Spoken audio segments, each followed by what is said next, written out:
Hello, everyone. I am here with Professor Gad Saad from the a professor at Concordia University, Montreal, who holds the chair of the John Molson School of Business. So I got that correct. You've got it muted. Sorry, I hold the Concordia University Research Chair in Evolutionary Behavioral Sciences and Darwinian Consumption. There we go. And I will just present your screen to everyone so they can see who you are. Right. Okay. How are you? Very good. Great to be here with you finally after a few technical hiccups. Yeah, sorry about that, everyone. It's been a pain. So where to begin? Would you like to tell everyone what your expertise is and what you do? Right. My first semester as a doctoral student, now this is going back 25 years ago, I was taking an advanced social psychology course.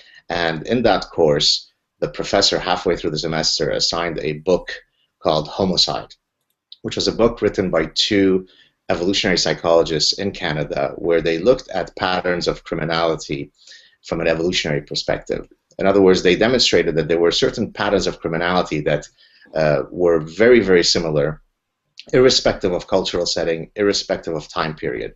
And what allowed them to explain all of these patterns was evolutionary psychology. So that was the original place where I was first exposed to the principles of evolutionary psychology. Now, since I was interested in studying consumer psychology, I thought, well, what I'd like to do is really Darwinize the study of consumption by bringing in these ideas from evolutionary biology.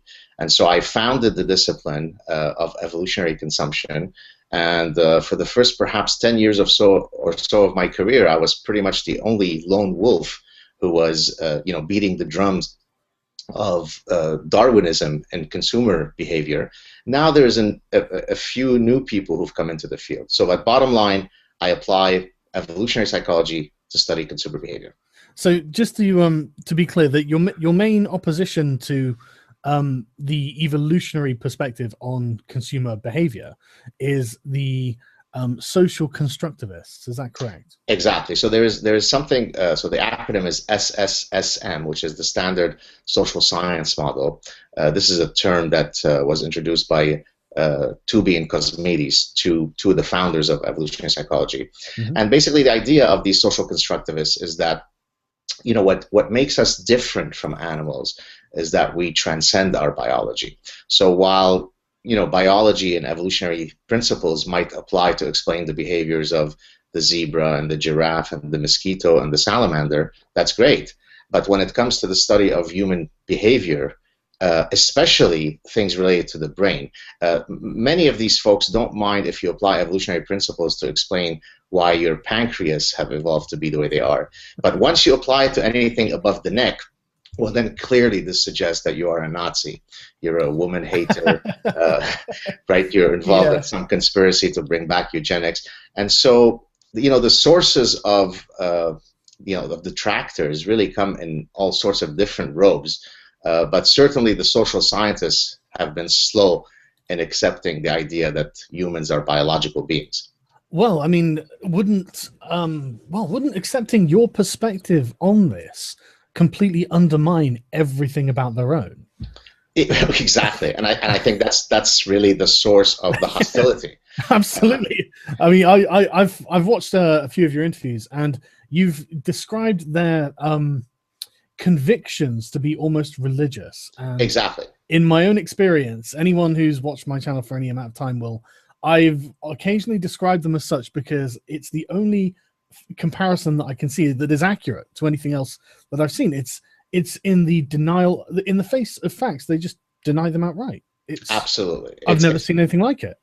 It's almost impenetrable. The good news, though, is that to the extent that one would like to think that social scientists still adhere to the scientific method, then when I put on my optimistic hat, I say that, look, science is an autocorrective process. Yes. One has to be patient, and eventually, by constantly chipping away at their paradigmatic defenses, eventually the cumulative evidence becomes so great that they can no longer deny it. And to be fair, if I were to compare when I first started to Darwinize the field, say, 17, 18 years ago, to today, the hostility then was greater than now. So in other words, today they're still quite hostile, but they're certainly less self-assured in their hostility. Right, that actually surprises me. I would have thought that as time went on, they'd become more and more hostile to you, because that's how I found they've been to me. But I'm not doing the same thing, I suppose. Well, clearly, my persuasive abilities are very great. Well, the thing is, I was born in the wrong skin. That's the thing. I was born a white male, and so they just don't know what I have to say. Racist. That's what they are. They really are. So can you give us a quick example of how evolutionary consumerism works? Sure. I don't know anything about it, obviously. So for me, when I hear it, I think probably something along the lines of, when you go shopping when you're hungry, you end up coming back with huge amounts of extra food that you wouldn't normally buy. Right, so that would be a great example. That would be an example of how the mechanism of food hoarding, right? So to the extent that one of the greatest survival challenges faced by any organism is, how to get tonight's dinner and how to avoid becoming somebody else's dinner, right? Yeah. So predator avoidance and food hoarding are two of the key mechanisms of natural selection, or that natural selection seeks to, if you like, find adaptations for. Mm-hmm. Well, then it would make sense that since we've evolved in environments of caloric scarcity and caloric uncertainty, that we've evolved this desire to gorge. So when my blood sugar is down and I'm hungry, it's probably not the good time to go grocery shopping, because I'm going to overbuy, and those findings have been actually found. But let me give you a few others. I mean, of course, we could spend the whole show on only that. Yeah. So I did a study a few years ago, and again, we could cover as many as you'd like. We've got plenty of time, honestly. I'm happy to explore it. Beautiful. So let's see if we can beat my time on Joe Rogan, which was almost 3 hours. Well, I have been known to ramble for quite some time. So okay. Go ahead. Okay. So a few years ago, I did a study with one of my former graduate students, and the genesis of the idea came to me when I was looking at the types of sexual signaling that various species engage in. So the classic example is the peacock, right? Yeah. So the peacock, but of course there are a million other examples, but that's the one that people are familiar with. So let's take that one. So the peacock basically shows off its tail, which has iridescent colors, which is big, which has symmetrical patterns, and all of these are basically advertising, right, to use a consumer term. They're advertising good phenotypic quality. You must choose me because, look, despite the fact that this is making me more visible to predators, I'm still here, so you should mate with me, right? Yeah. And so I thought, well, how can I take this principle, which in biology is known as the handicap principle, right, because you're handicapping yourself in lieu of predators that are around. And how can I apply it to consumer behavior? Well, there are all sorts of very ostentatious purchases, various forms of conspicuous consumption that are nothing but, to use the colloquial language, peacocking, right? Yeah. And so the fancy sports car is akin to the peacock's tail. Okay, so far so good, but how could we go about testing some of these ideas scientifically?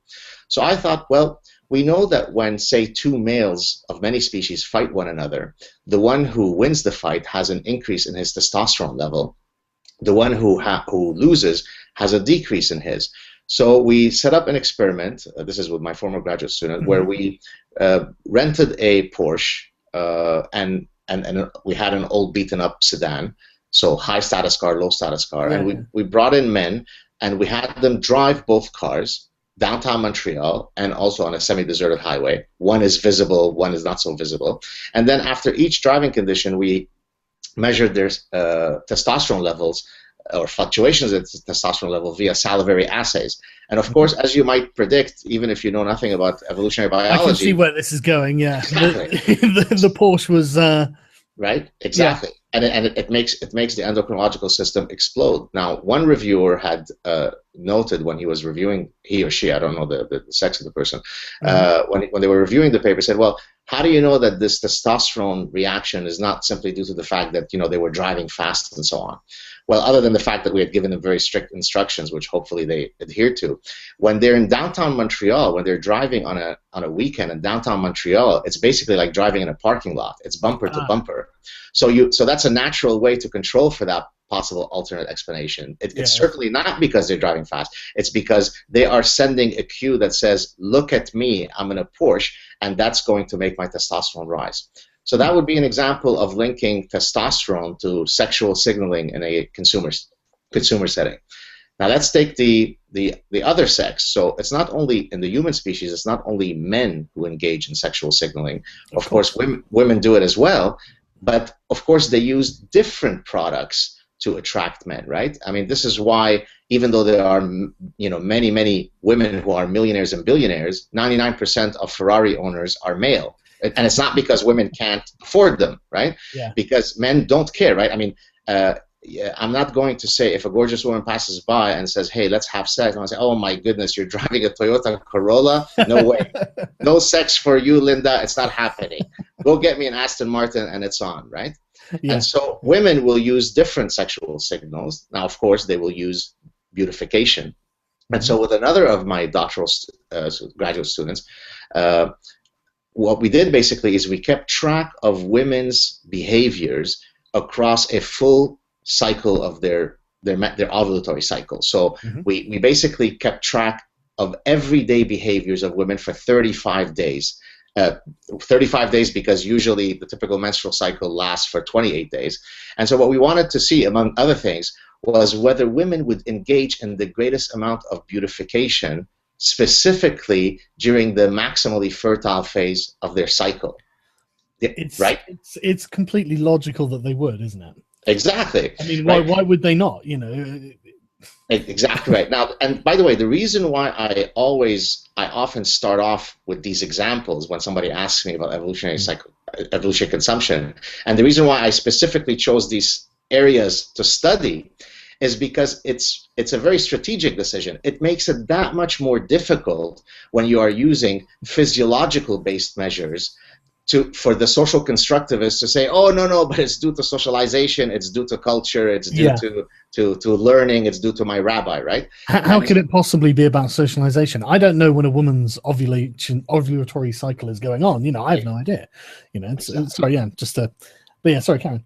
Yeah, so those would be two examples. Maybe I could give you another one, and then you could tell me if you want. So I have an ongoing project now that's not yet published. So to kind of move away from sex issues, because of course evolutionary principles don't only apply to mating. And so I have a study with some Israeli colleagues where we looked at gift giving at Israeli weddings.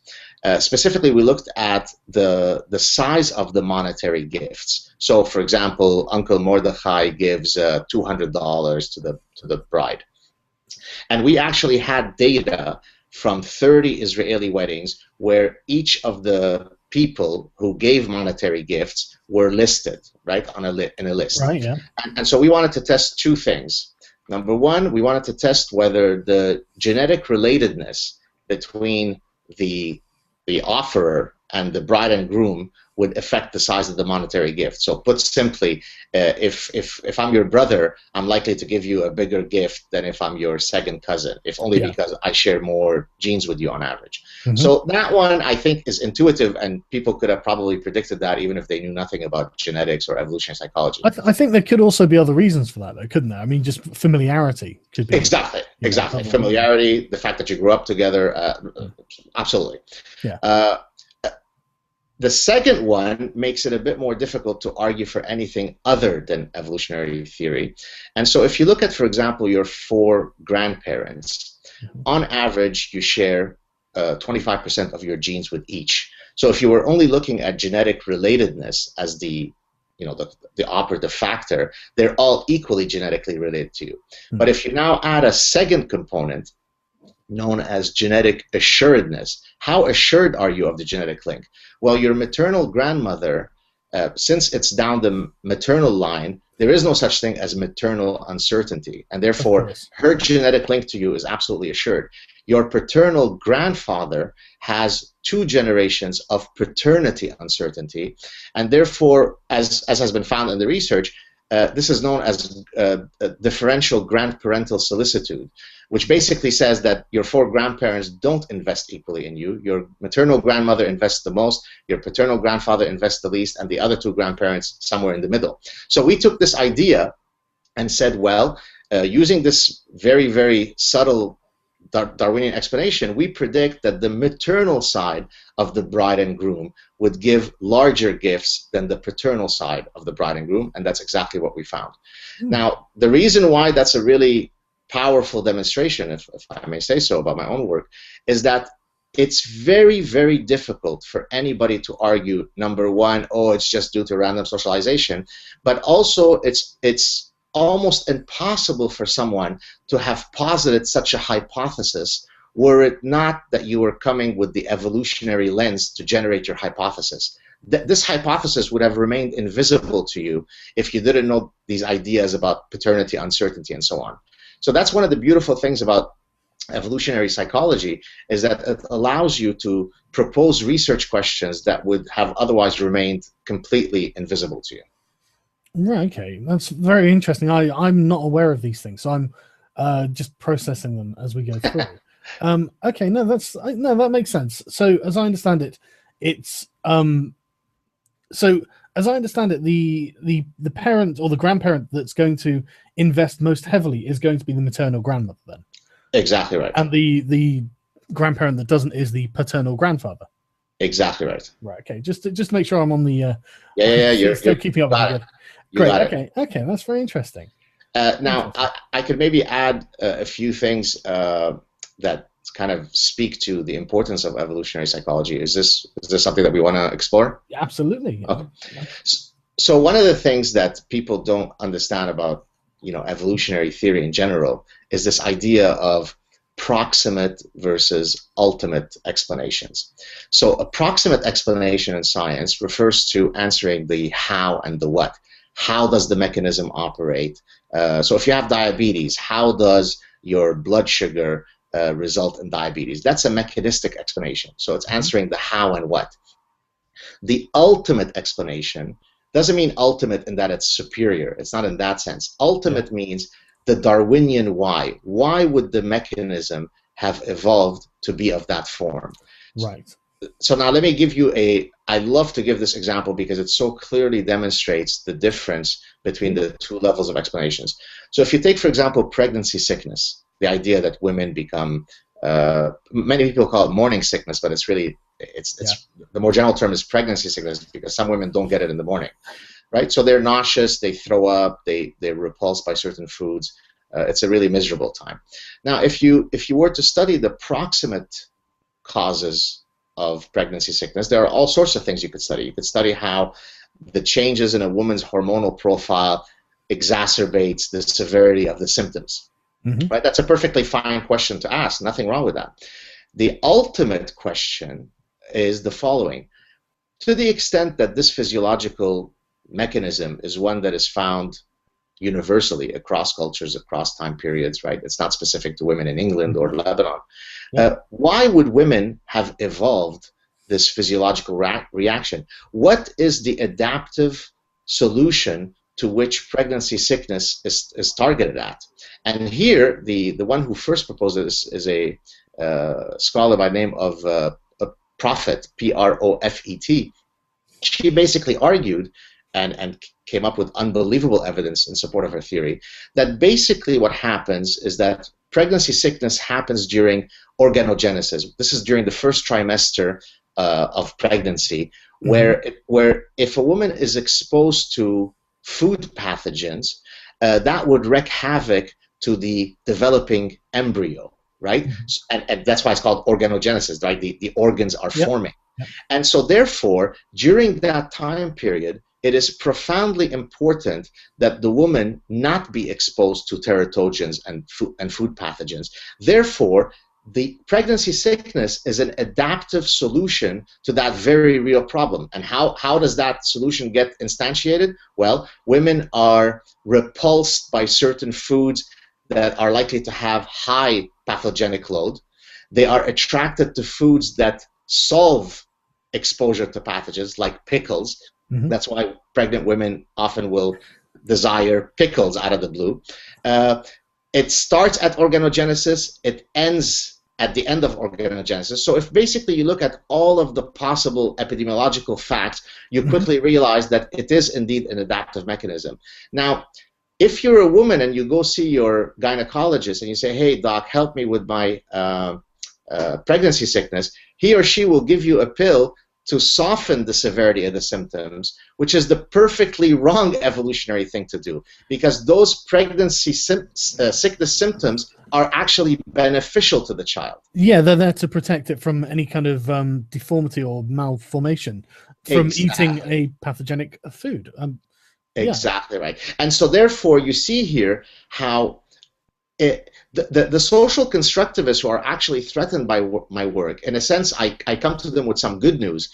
As long as the work that they're doing is not completely removed from reality, it is possible for them to propose a explanation at the proximate level, and I come along and offer the ultimate explanation for that phenomenon, and both of us are correct in that they are simply operating at a different level of analysis. So together we can explain the phenomenon better than if it were only explained at the proximate level. Now, I can completely see why they hate you, because I don't think the things they propose have any particular evolutionary or biological advantage. In fact, they would seem to be inherent disadvantages. For example, if men and women were interchangeable, then you would be saying, well, we'll just send our women out to war and whatnot. And sending your women out to war would be absolutely no good from just any kind of common sense point of view. So they're never, I don't think they're ever going to be on the same page as you. I agree with what you're saying completely. I see exactly what you're saying. You know, it's two different approaches, but yeah, I can see why they hate you. And that's I mean, you hit exactly the obstacles. But I mean, the good news from my perspective is that at least I'm doing something that gets people riled up, whether it be right, and yeah. So it's certainly not inconsequential. It's a big battle every day. But as I said, I truly believe that with patience, science is an autocorrective process, and eventually they will shudder away in shame. I've got no doubt. I mean, it's very, very interesting, because I mean, it's just honestly, it just seems very logical what you're doing. It's just common sense. You know, I hate to say it, you know, it makes sense. And this, I think, is inherently the problem. This is why they have to have such incredibly counterintuitive rationalizations for everything that they do. And absolutely. I think that's why they have to cling to them, all of it as well. It's not like, because for me, if someone turned around and said, I mean, I like to think of myself as a classical libertarian, as a classical liberal, and you know, but then someone comes to me and says, yeah, but what about people who are stuck in an exceptionally poor part of the country? They've got no particular opportunities and stuff. And I'm saying, well, okay, maybe a small amount of socialism to help them would be a good thing. You know, it's compromising my principles, but I'm not being dogmatic about it. It doesn't shatter my worldview if I do that. But these people don't seem able to do that, because everything is so neatly and tightly constructed that if they remove one part of it, it's like a Jenga puzzle almost. You know, the whole thing begins collapsing down. And I'll give you I'm sorry, go ahead. Did I interrupt you? No, absolutely. So I'll give you a good example of what you're talking about. So if I get up in front of a crowd, which might include some hostile detractors, and I propose some evolutionary explanation for some sex difference that is congruent with the ideology of, say, radical feminists, and I'll give you specific examples in a second, then they'll all come up, oh, Dr. Saad, brilliant, love it, fantastic, beautiful work. If I, of course, on the other hand, come up with an evolutionary explanation for something that is incongruent with their ideology, boo, Nazi, Himmler, right? I love the idea of calling a Jew a Nazi. Yeah, that's right. I'm one of those Jews that's really self-hating, that's in support of Nazism, yes. Oh, yeah, internalized anti-Semitism. That's right. The flagellation of the progressive, right?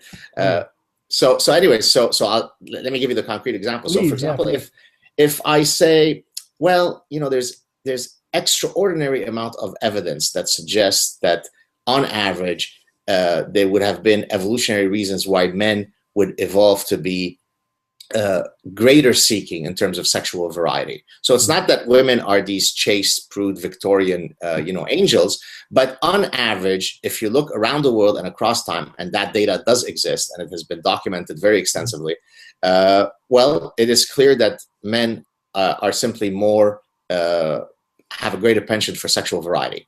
That doesn't sound good. I must be a sexist pig. On the other hand, now let's continue the discussion. If I say, well, but there is actually quite a bit of evidence that suggests that women are actually quite the duplicitous, sexual beasts. And let me give you some examples. So, for example, if you look at the likelihood of a woman cheating on her long-term partner, it's more likely to happen when she is maximally fertile.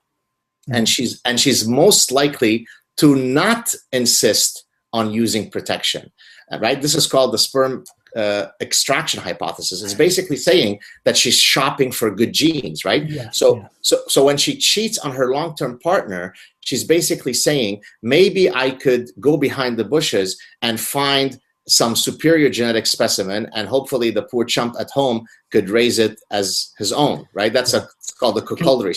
Go ahead. She's obviously with him because he has other attributes about him, like he might have a very high-paying job, or very secure job, or something like that. Exactly right. Exactly. Sorry. Now let's go on. So if I then give data from across primate species, so if you look at the size of the testes of different primates as a function of their body weight, so for example, if you look at chimps, male chimps, they're basically walking testicles, right? Right, like their whole body, their whole being, their whole morphology is to support these gigantic testicles.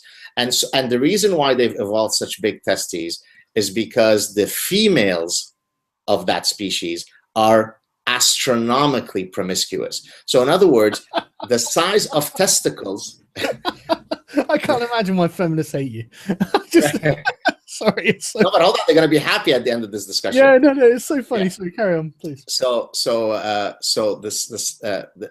size of the chimp's testicles are a adaptation to female behavior in that species. So, for example, male gorillas who have a polygynous mating system, meaning there's one dominant male that controls sexual access to many females, so meaning that there isn't a lot of sperm competition.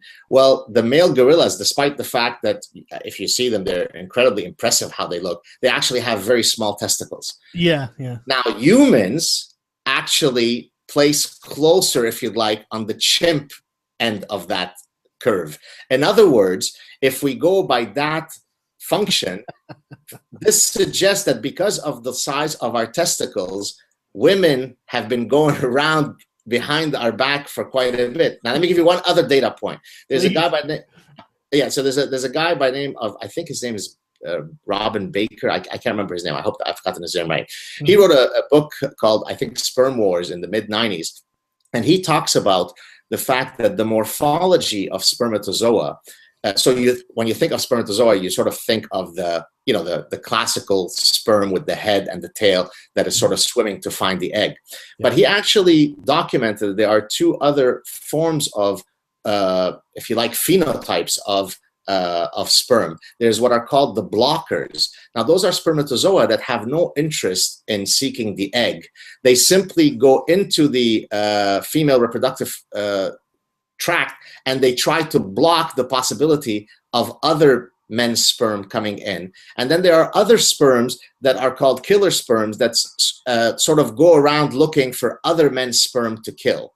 Now, this theory has been debated, but let's go on for a second. Yeah. Now, sperm is viable in a woman's reproductive tract for roughly 72 hours, which means, now, I think hopefully you know where I'm going with this.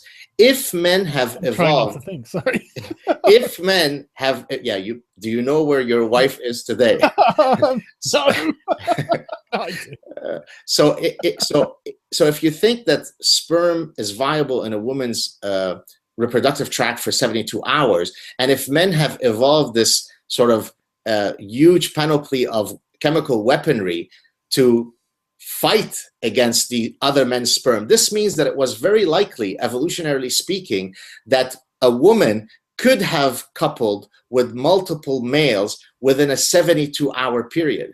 And hence, when you take all of this data that I just spent quite a bit of time judiciously, presenting to you, this suggests that women are hardly the chaste, prude, Victorian angels. Now, when I present that data, they love that, I bet. Oh my God, long live Dr. Saad, long live Dr. Saad. Right? That's slut walks are completely validated all of a sudden. Right. So then it's all good. Men are sexually promiscuous. Women are sexually promiscuous. Monogamy is silly, I can, yeah. So that's the problem, is that it's always, evolutionary theory is so dangerous to the pet ideology of so many different types of people that they end up all lining up to hate on you for all sorts of different reasons. But the bottom line is, if you're right, and more generally, starting with Darwin, if he's right, then my pet ideology is in trouble. So I got to shoot down this Jew boy.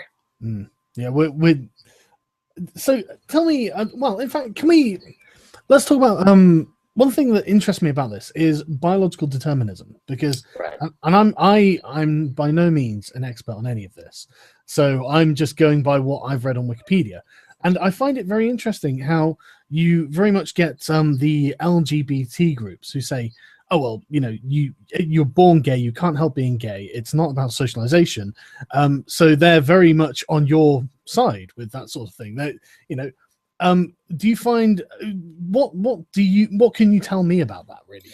Just about biological determinism, or about well, both really, and how it what the sort of issues that we're having here. Right. So biological determinism is actually a complete canard. It's complete nonsense. So in other words, if anybody comes to you and says, oh, evolutionary theory is biologically deterministic, then they've just basically advertised, I'm an idiot, I don't understand a thing about biology. I don't mean you, Sargon. I'm not making any statements here at all. I have no fucking idea. So, so you tell me. Yeah. So the correct position is what's called an interactionist position. Pretty much everything that we are is a intricate mélange of our biology and environmental inputs. Even genes themselves. So, I mean, you could argue that nothing is more reductionist than looking at something at the gene level. Genes get turned on or off as a function of environmental inputs. Natural selection and sexual selection operate within specific environments. So it is wrong to argue that evolutionary theory is deterministic. It's a nonsensical term. Everything is an interaction with our genes and our environments and our idiosyncratic abilities. So let me give you an example. The evolutionary principle that men should be very desirous to seek high social status, because that's something that women desire around the world and throughout times, that is a evolutionary adaptive argument. Now, the way that individual men go about instantiating the pursuit of high social status is completely idiosyncratic. Sargon might become a YouTube star and make tons of money and become famous that way. Somebody else might become a great neurosurgeon. Another guy might become a great soccer player. So there is nothing deterministic in simply recognizing that there are biological blueprints that we come to existence with. Now, that doesn't mean, though, that it's deterministic. So, for example, if I say, look, on average, it is very difficult for men and women to stay true to their monogamous unions because, frankly, we've evolved, and it's, the evidence is incontestable for both men and women. We've evolved the desire and the preference to actually engage in multiple matings. And so now that doesn't mean, though, that you are doomed to cheat on your monogamous union, because there are, I'm sorry, go ahead. Yeah, no, I just wanted to say that I think that's the part that people really struggle with, because as soon as you say that, it sounds like every monogamous relationship is doomed, and you can't possibly, and it would be silly to even try. Exactly. And the way that I usually try to get them over that hump is to say, look, at any given time, any organism is, if you'd like, being pulled by different Darwinian levers in different directions. So I may have the evolved desire to potentially stray on my monogamous union, but I also have a moral compass, right? So my moral sense is also due to an evolutionary process, and that moral compass can actually pull me back. So offering an evolutionary explanation in no way argues that it's deterministic, it's fatalistic. It only recognizes that humans are both a biological and cultural animal. See that? Sorry, if I can just jump in there again. Please. I think the word that I would use in this situation would be imperatives. That you know, for example, if I'm hungry and I'm in a supermarket, I don't just grab some food off the shelf and eat it. You know, despite it, but then if I, you know, if it was all entirely biological, deterministic, then that's exactly what I'd do. You know, I mean, even a dog, you know, you put food on a dog's nose and you can train the dog not to eat it. So, I mean, you know, I completely agree with you, and I think that's just how I'm viewing it in my head. I've actually used exactly that term, biological imperative. That's a beautiful term. I'll give you a great metaphor. It's not, remember who the original person who came up with it, but I call it the cake metaphor. So when you're talking about this idea of nature versus nurture, the way to answer that's really a false dichotomy, and the way that one can answer that to explain it to people is via what I call the cake metaphor. So if you take the ingredients of a cake, you take the flour, the sugar, the eggs, right?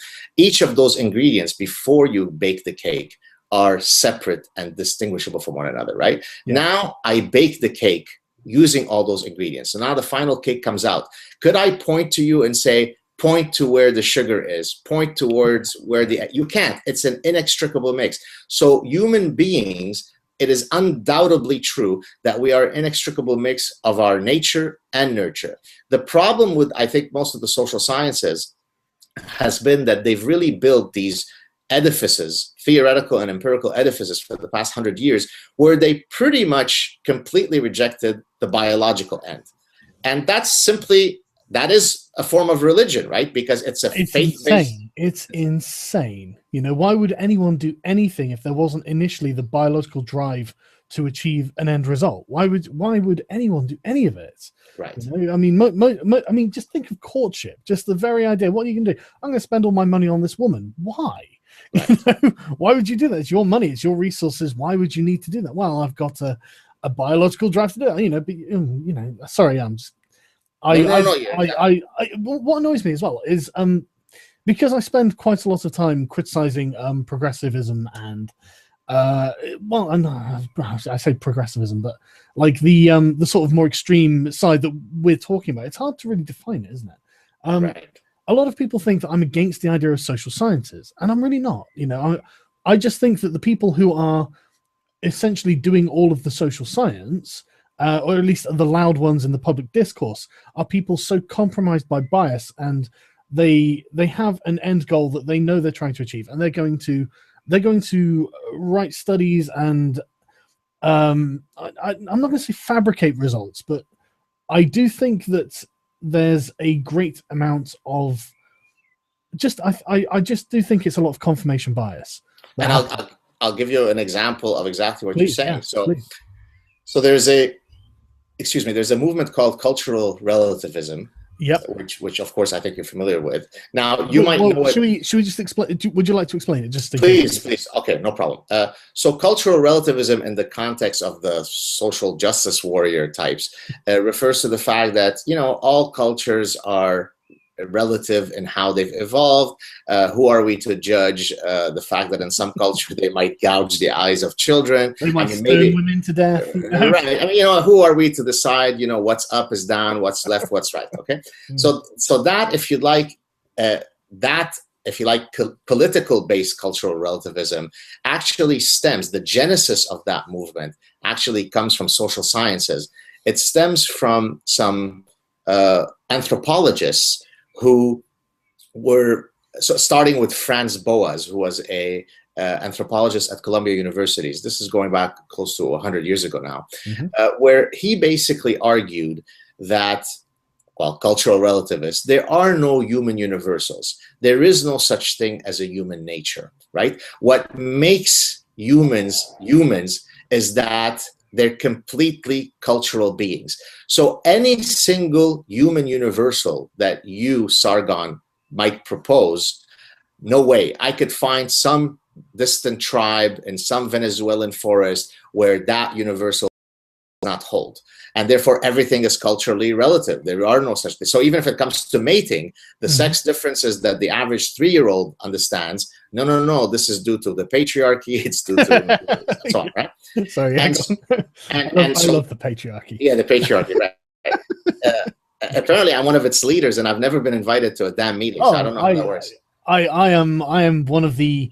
I had a feminist tweet me on Twitter the other day to tell me that I'm the reason that trigger warnings exist. You are.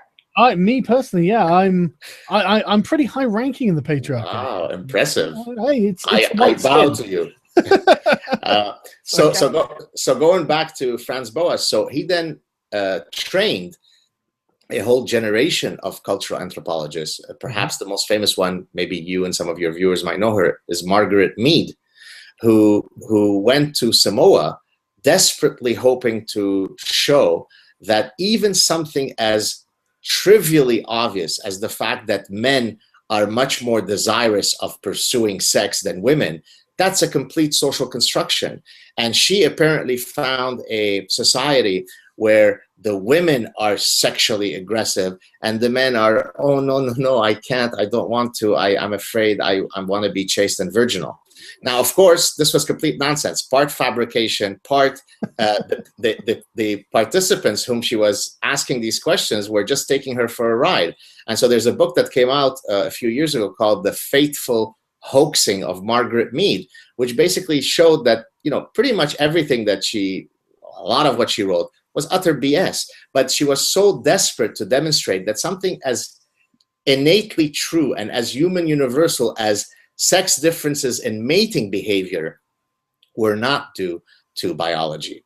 And so now you might say, well, why did they come in? Surely these people are not idiots. They're obviously sophisticated people who were educated. How could they fool themselves in such a manner? And I think the answer, at least the one that I propose, is that it actually came from a noble place, noble in quotes, because what they wanted to do, they quickly realized that there are very dangerous repercussions when evolutionary theory falls in the wrong hands. So British, right? So the British, class elitists came up with, quote, social Darwinism, which of course has nothing to do with Darwinism, where they said, hey, look, it's a struggle between the classes. And so if the lower class loses and they die off in the street and they're uneducated, well, who cares? That's nature. That's Darwinian struggle. The Nazis said, hey, we are the Aryan race. It's a struggle between the races. And so if we kill the gypsies, the homosexuals, and the Jews, hey, that's just Darwinian theory. What's wrong with that? That's nature. Eugenicists said, hey, we don't want to have too many brown immigrants coming from Sicily. And so maybe let's set up a eugenics, or let's get rid of homosexuals so that the, quote, gay gene doesn't spread. And so all of these miscreants, all of these cretins, latched onto biological-based thinking in the pursuit of their own, ideological interests. And so these social scientists came along and said, all right, we're going to create a new worldview where biology ceases to matter, and hopefully this can forestall, if not eradicate, the possibility of anybody misusing it. So I think they came from a noble place, but ultimately they were pure schmucks. I think that I would be more inclined to agree with you on that as well. But I mean, it's everyone's the hero of their own story. That's the thing. Nobody likes to think of themselves as evil. Even people who do evil things think that eventually the ends will justify the means. So I would be more inclined to believe that they thought they were acting from a... I mean, I still think that they do. I think the feminists, despite the fact that there are people who are clearly very venomous people who are using these ideological weapons to sort of attack, for example, white men, and I'm not just saying this because I'm a white man. I'm saying this because I see them do it, and I see them do it with such vigilance. They can't stand to let an example go. They have to pounce on it, and they use it specifically for emotional gratification. I did a video yesterday where I quoted one on Twitter where this one complained about a, quote, transphobic joke in a video game, and then after the feminist hate mob on Twitter had dogpiled the video game developer, and actually the developer didn't actually pull it, but the person who asked for the joke to be put in asked for it to be pulled because they saw what was going on. And this person was parading around Twitter saying, "Yay, I did it. I'm a good person." Right. And it's just like, wow, that is not what a good person makes. And I would add, I think the hypocrisy of their position is deafening, because absolutely. right, so they'll take on some gamer, whatever the story is, but clitoris removal, no, don't worry about that. That's culturally relative. So who are we to judge? They've got more important things. There was a transphobic joke in a game, Exactly. And so that's why we've got the heroine, the queen of offense, Anita Sarkeesian, fighting the good battle for all of us. As somebody who comes from the Middle East, I could tell you that many women in that region face greater problems than stereotypical patriarchal depictions in gaming, right? What was the name of the African lady who basically came to the West and saw Western feminism and then just chewed them out completely? Are you referring to Ayaan Hirsi Ali? I think so. Yeah, I think that's the lady.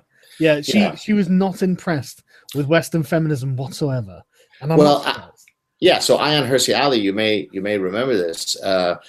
Last year in spring 2014, she was invited to Brandeis University. Now, Brandeis University was set up by Brandeis, a Jewish man, I believe a judge, to remove the anti-Semitism that was prevalent in some of the higher institutes of higher learning in the U.S. So it's a very liberty-based institution. Yep. Yet here is Ayaan Hirsi Ali, who's dedicated her life to the plight of women around the world.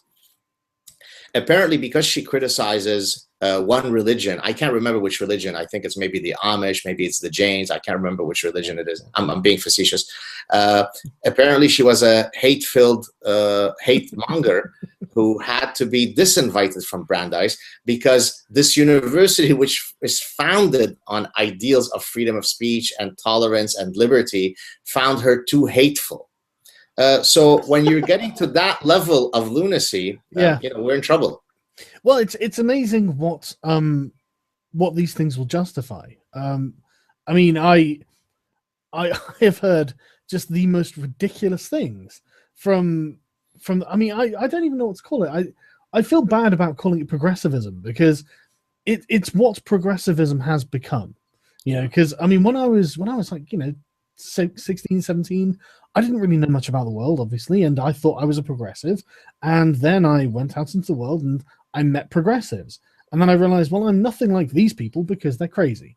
So right. maybe it is progressivism. Maybe I don't know. But Sorry. Yeah, I was going to say, I think it comes, there are a couple of facets to, if you like, the mindset of the so-called progressive. I think first, most people are cognitive misers. They're cognitively lazy, right? Mm-hmm. And so they wish to take a few key talking points. And if somehow it supports their general identity, I'm somebody who's tolerant. I don't like to criticize people. I'll latch onto that. It's too much hard work for me to try to really understand the details of the issue.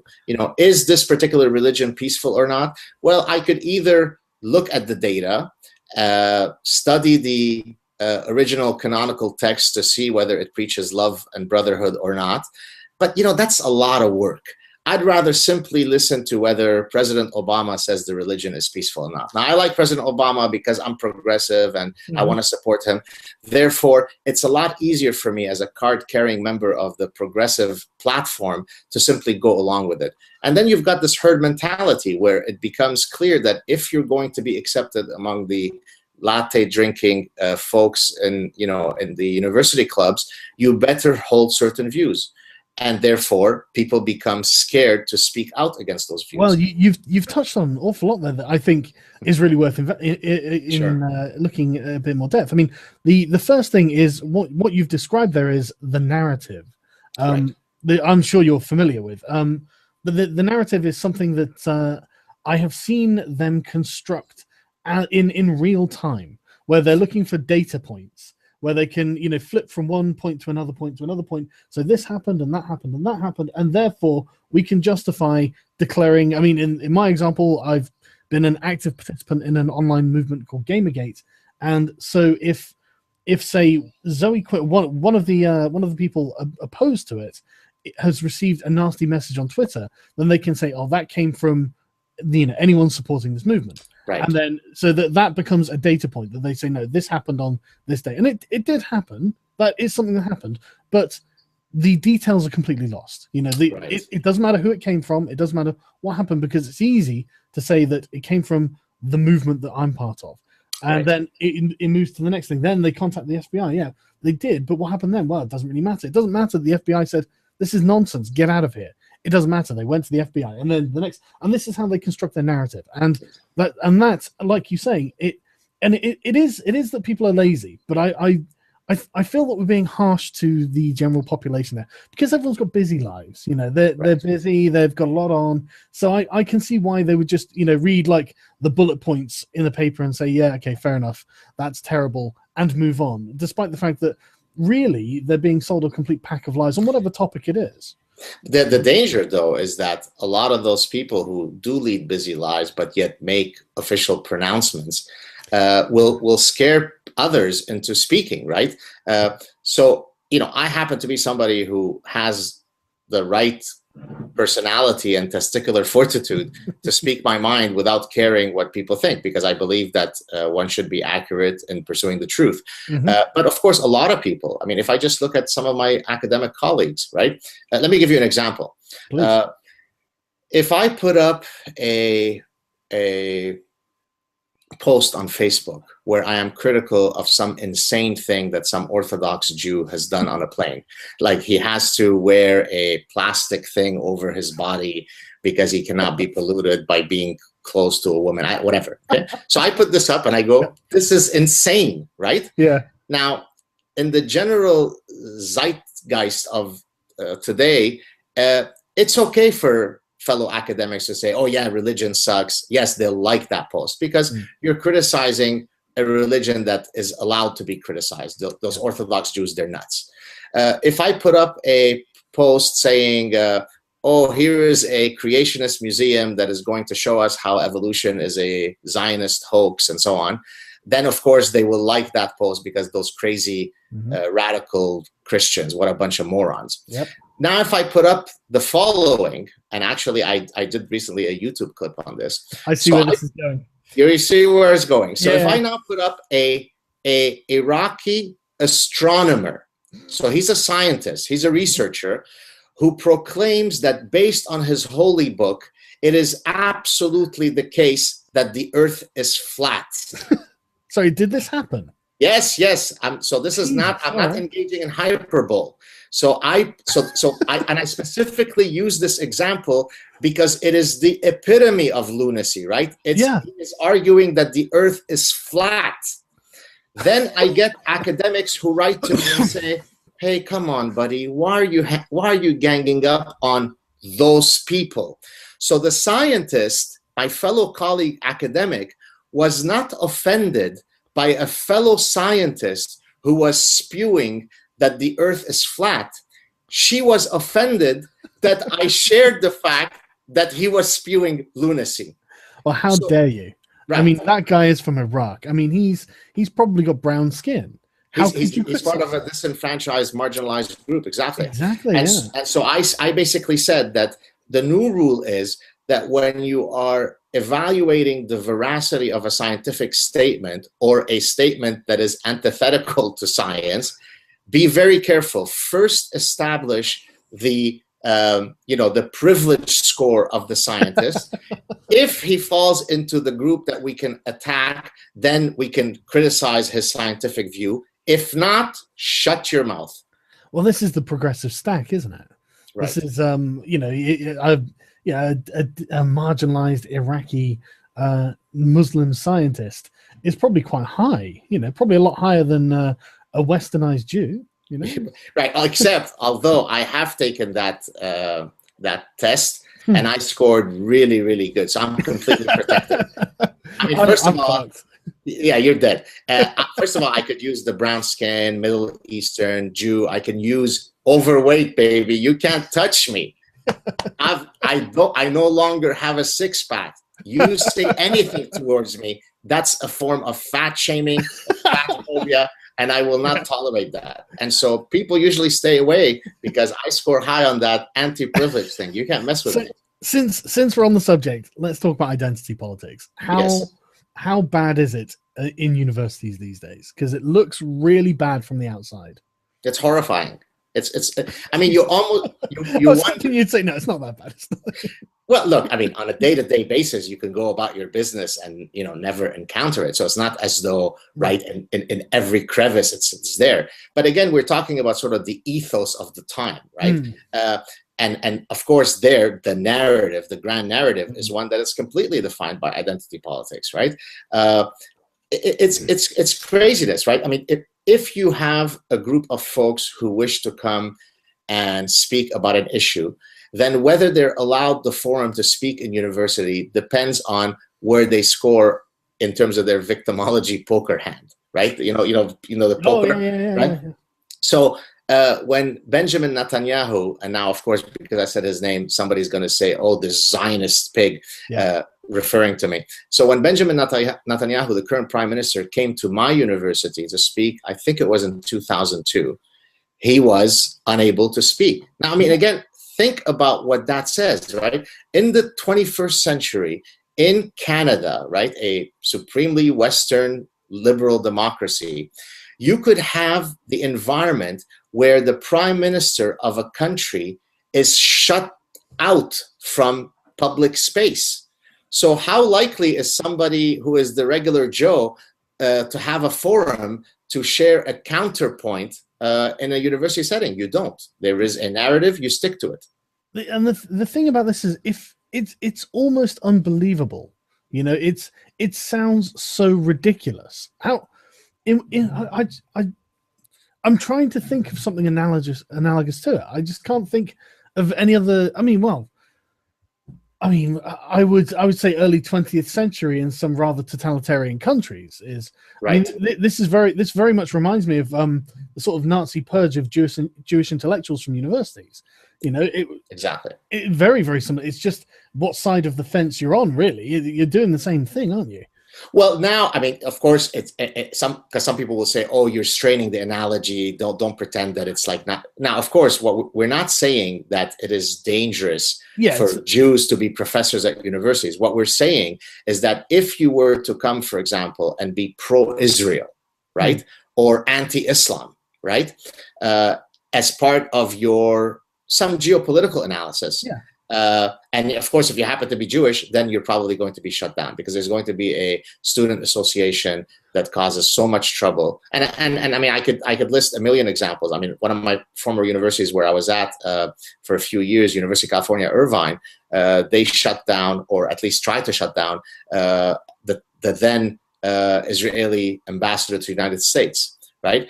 And again, this is a very, very dangerous precedent because once you allow any group, it doesn't. I mean, if tomorrow it were the Amish who were doing it, of course we'd be against it. But regrettably, it almost always seems to be one particular group of folks that are doing it. When it comes to the Israeli-Palestinian conflict, it is perfectly permissible on university campuses to spew astonishing hatred towards, and no, it's not just towards Israel. Oftentimes it masquerades as that, but there is a clear anti-Semitic bent to it. Well, sorry, just to jump in, I've actually, I'll see if I can dig these up for people afterwards and leave links to them. But I've actually seen several videos of Palestinian or Muslim students directly accosting and haranguing Jewish professors in the middle of their classes or when they're in the middle of giving a speech to a large audience, and it's the most shocking thing you've ever seen. And the professor is he's like, right, what's your complaint? And the student was standing there in this one video, and he had to drag it out of her. Go on, are you part of a pro-Palestinian organization? And she's like, yes, and I object to you. And it's just like, exactly, it's not what he's saying. It's not what he's saying. Yeah. It's who he is, which is terrible. Look, I've had students at my university that have approached me who've said that they now no longer they feel unsafe to wear any. No. These are not the safe space guys. This is right, actually okay, anyway. okay. Yeah, we can talk about the BS. Yeah, we can talk about them as well. Yeah. No, these are Jewish students who did not feel comfortable wearing the Star of David or did not feel comfortable wearing the kippah. And of course, we know in Europe it's already much worse. So, of course, this doesn't mean that all Muslims. Of course, it's a smaller minority. But is there a dynamics that is taking place in university settings where one particular narrative is acceptable while the other is shut down? Of course, it is. I mean, you'd have to be either profoundly ignorant or profoundly dishonest to not see it. Yeah, there is definitely. And it's political thought is the issue.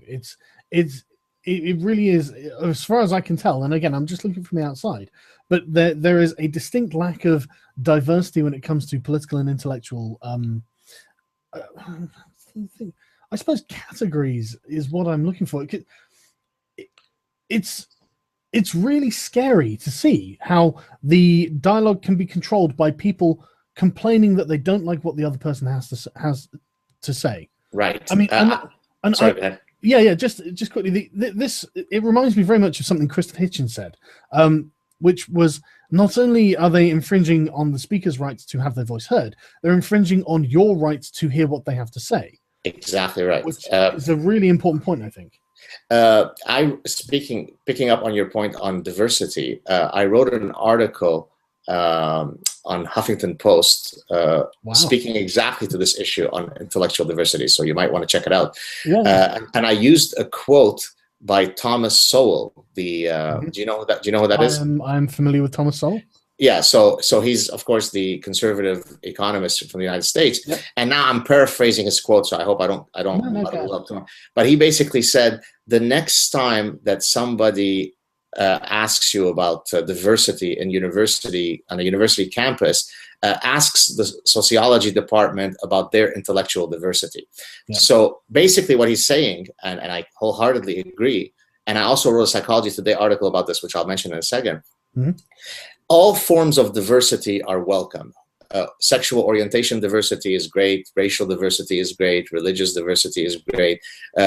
Everything is allowed as long as the most important form of diversity, which is intellectual diversity, is not allowed. Right. So it's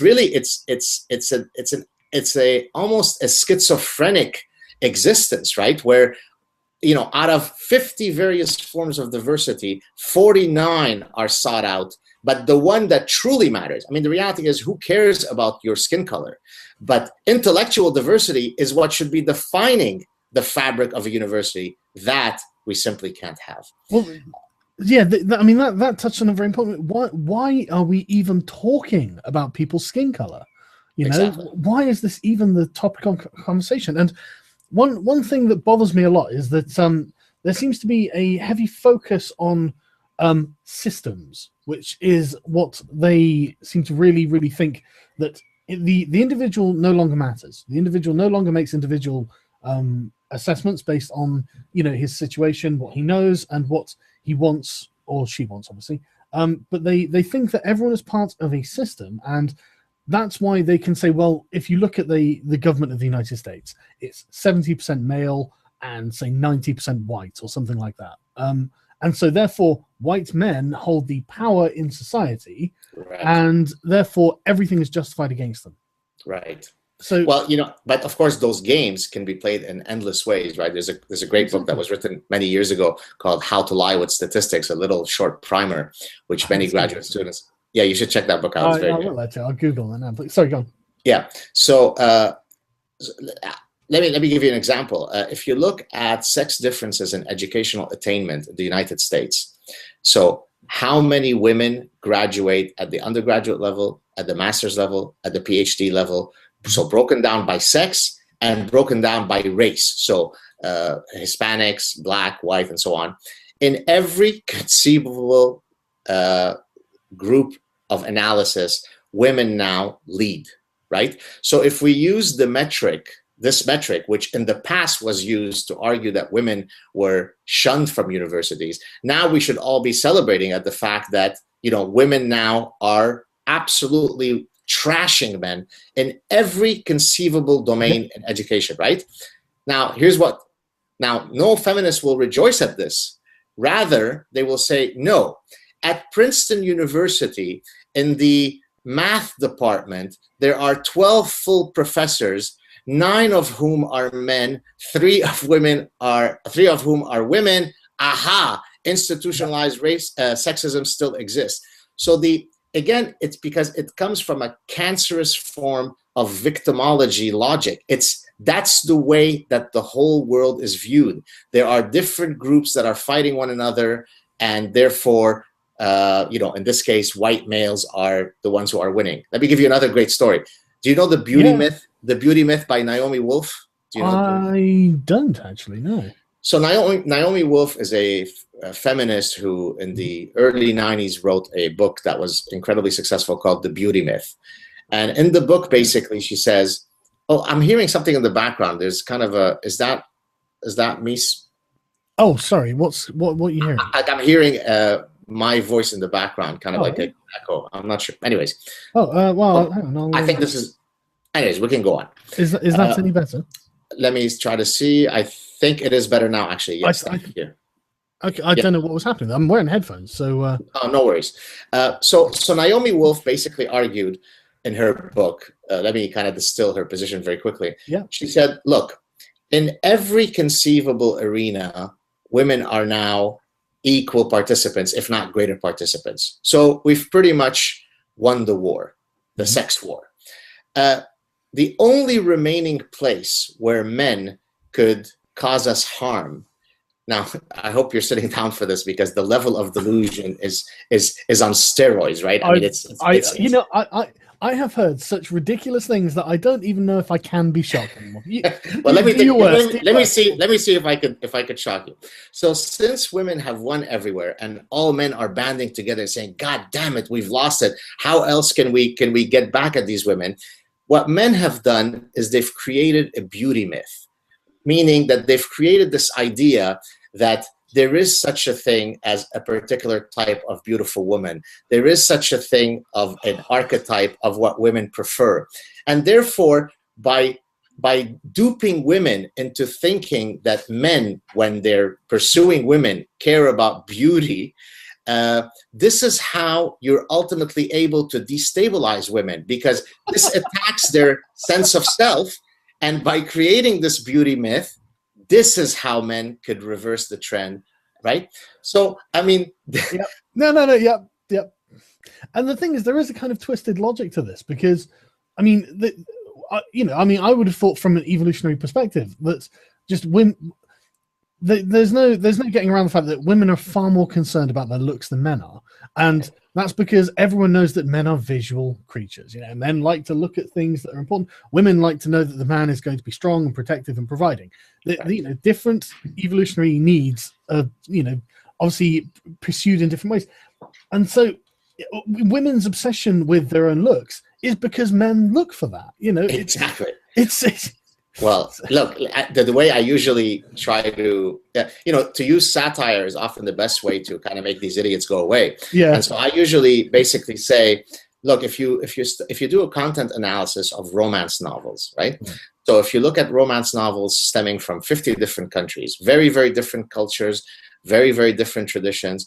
Of course, romance novels are always read predominantly by women, right? And so in that sense, you could study what is the preferences that women seek in a archetype of masculinity by studying what is the archetype of the romance novel hero. Now, the romance novel hero, let me distill it for you very quickly. Please. Whether it's an Egyptian romance novel or a Brazilian romance novel, whether it's one written 80 years ago or whether it's one written today, is basically a guy who's tall, who is a count and a prince and a neurosurgeon, who fights against alligators on his six-pack and wins, who is reckless, but for the love of this woman who will tame him. It's the exact same archetype, right?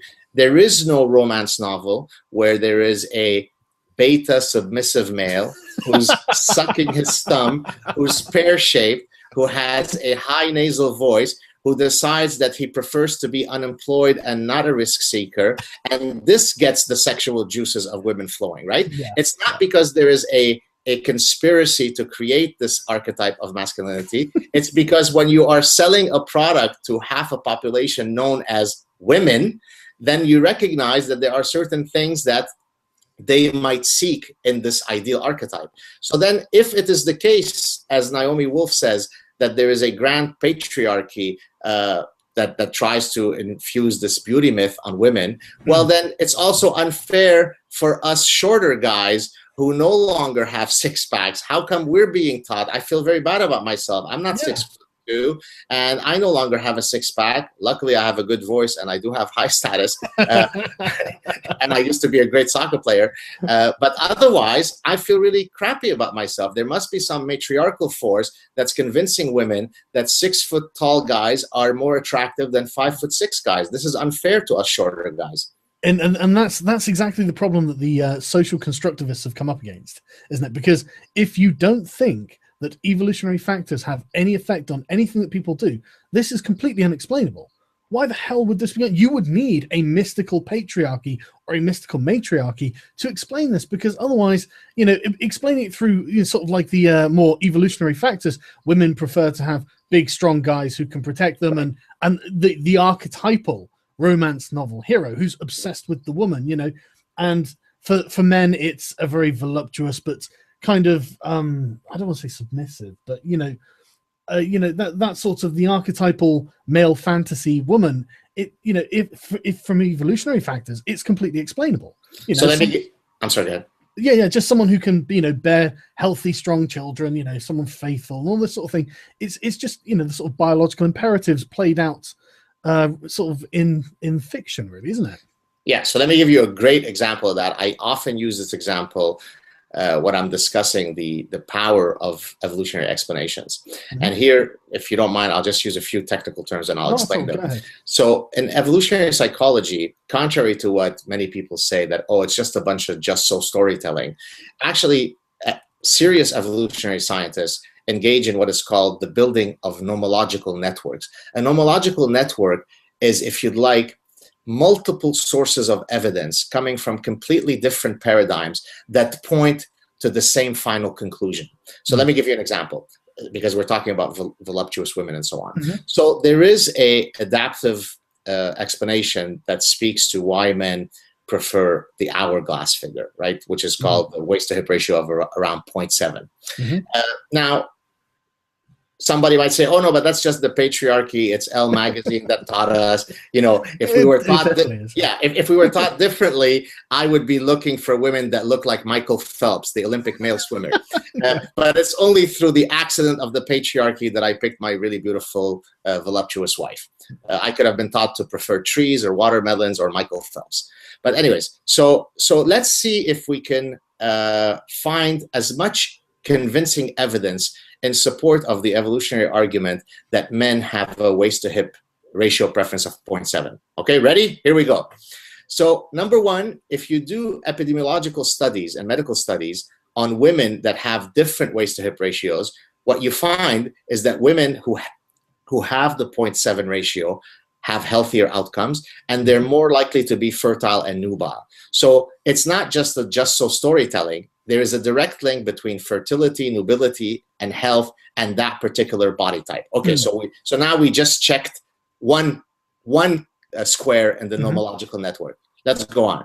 If you do studies where you elicit the preferences, so you show men different photos of women of different waist-to-hip ratios, and you ask them which one they prefer. Now, you don't just do this in an undergraduate lab at Ohio State University. You go to 40 different cultures that are radically different, and you demonstrate that they tend to prefer, always on average, the hourglass figure. So that's point number two that supports the adaptive story. You could take photos of cosmetic surgeries of women in the pre-cosmetic surgery and post-cosmetic surgery and show that around the world where women seek cosmetic surgeries, they're trying to get to that ideal of 0.7.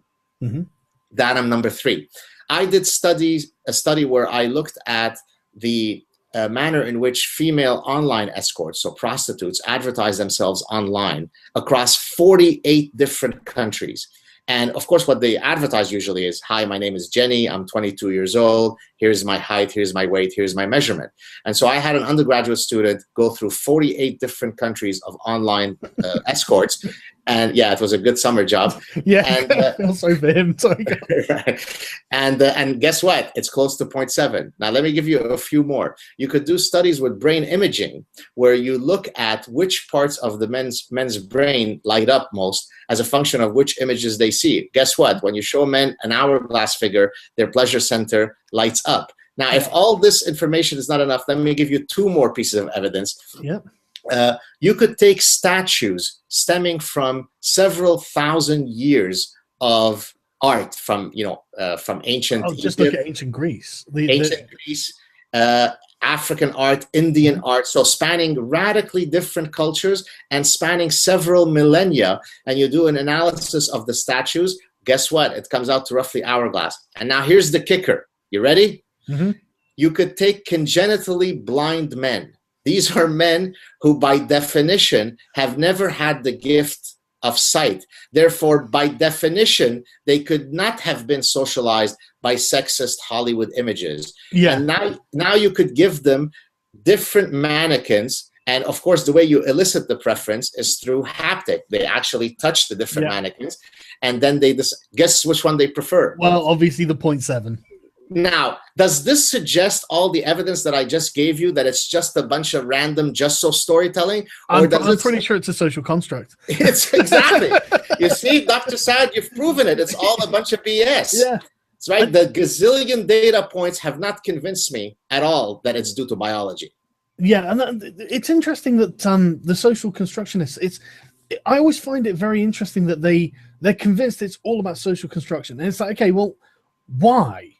Why would we have done this? You know, right. Why would we make it that? Because ultimately, there are a lot of different things to like remember here. It's like to attain what is considered the very attractive body shape, the sort of 0.7. So you've got to be fairly slender. You know, you can't be particularly overweight, which generally requires, especially in like a society like ours with particularly high calorie intake, that it requires generally some kind of either self-control or some sort of discipline with exercise. You know, you need to show that you're kind of fit and healthy. It requires effort. Why would we do that? I mean, why wouldn't we go down the path of least resistance? Right. Although I would just to be fully accurate, there are cultures throughout history where men have preferred more rotund women. I bet that's because they had scarcity, though. Well, that's actually, you're right. So that the waist to hip ratio preference is slightly adjusted as a function of the endemic scarcity in that culture. You're exactly right. But even if we assume that were not the case, so if you take, for example, Rubenesque paintings, where, you know, Ruben is taking all these... the chubby women, isn't it? The chubby women, or in Central Africa, they prefer bigger women. Yeah. Well, if you do the waist to hip ratio analysis, they actually also turn out to be 0.7. So in other words, like bigger hips, don't they? Exactly. So it's not so much, or just more rotund. It's not so much that whether you're heavier or thinner, it's that the ratio should be as close as possible to the hourglass figure. So some might prefer them to be thinner, some might prefer them to be heavier, but no culture has ever been uncovered where men on average all prefer the body shape of a male Olympic swimmer. That has not been found. I assume that by, you know, for women then, they have what would be considered like the ideal male figure. I mean, I'm just thinking of like, you know, male models, so, you know, they're very tall, they're muscular, very, you know, narrow waist, that sort of thing. Exactly. It's 0.9. Mm-hmm. So if we were using the waist to hip metric, it's 0.9. Height, of course, is an important one. Mm-hmm. Another one that's important, and you know this just anecdotally, is tight buttocks. Okay, right? And now that, again, it's because it correlates with certain phenotypic qualities that are very interesting from an evolutionary perspective, right? So the guy who's got a flabby, hanging butt is likely not signaling the same phenotypic worth than a guy who has exactly the types of butts that women desire. Yeah, it's all about effect at the end of the day, isn't it? It's, you know, the guy who's fat and flabby probably isn't a very athletic, strong, powerful man who can actually, in the end, give her protection, give her, you know, whatever she's looking for. Now here's where again we can fight against this idea of biological determinism. Mm-hmm. So luckily, in the human mating context, it's what I call a compensatory process, meaning it's not as though women are saying you better be at least 6 foot tall, and anybody who is under 6 feet tall might as well join the priesthood because you're never going to mate with anybody, right? So it's a compensatory process in that multiple attributes are put together to evaluate the overall quality of the full product, right? Because otherwise I would have never found a woman because I happen to be 5'7" on a good day.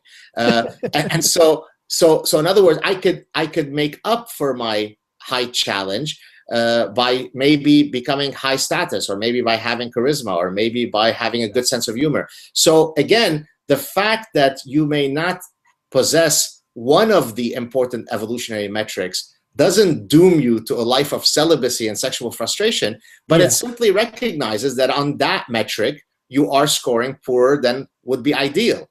I think a lot of that is the subjective situation of the woman doing the judging. You know, if she's not a particularly high status or particularly desired female in her own right, maybe her body ratio proportions aren't wonderful.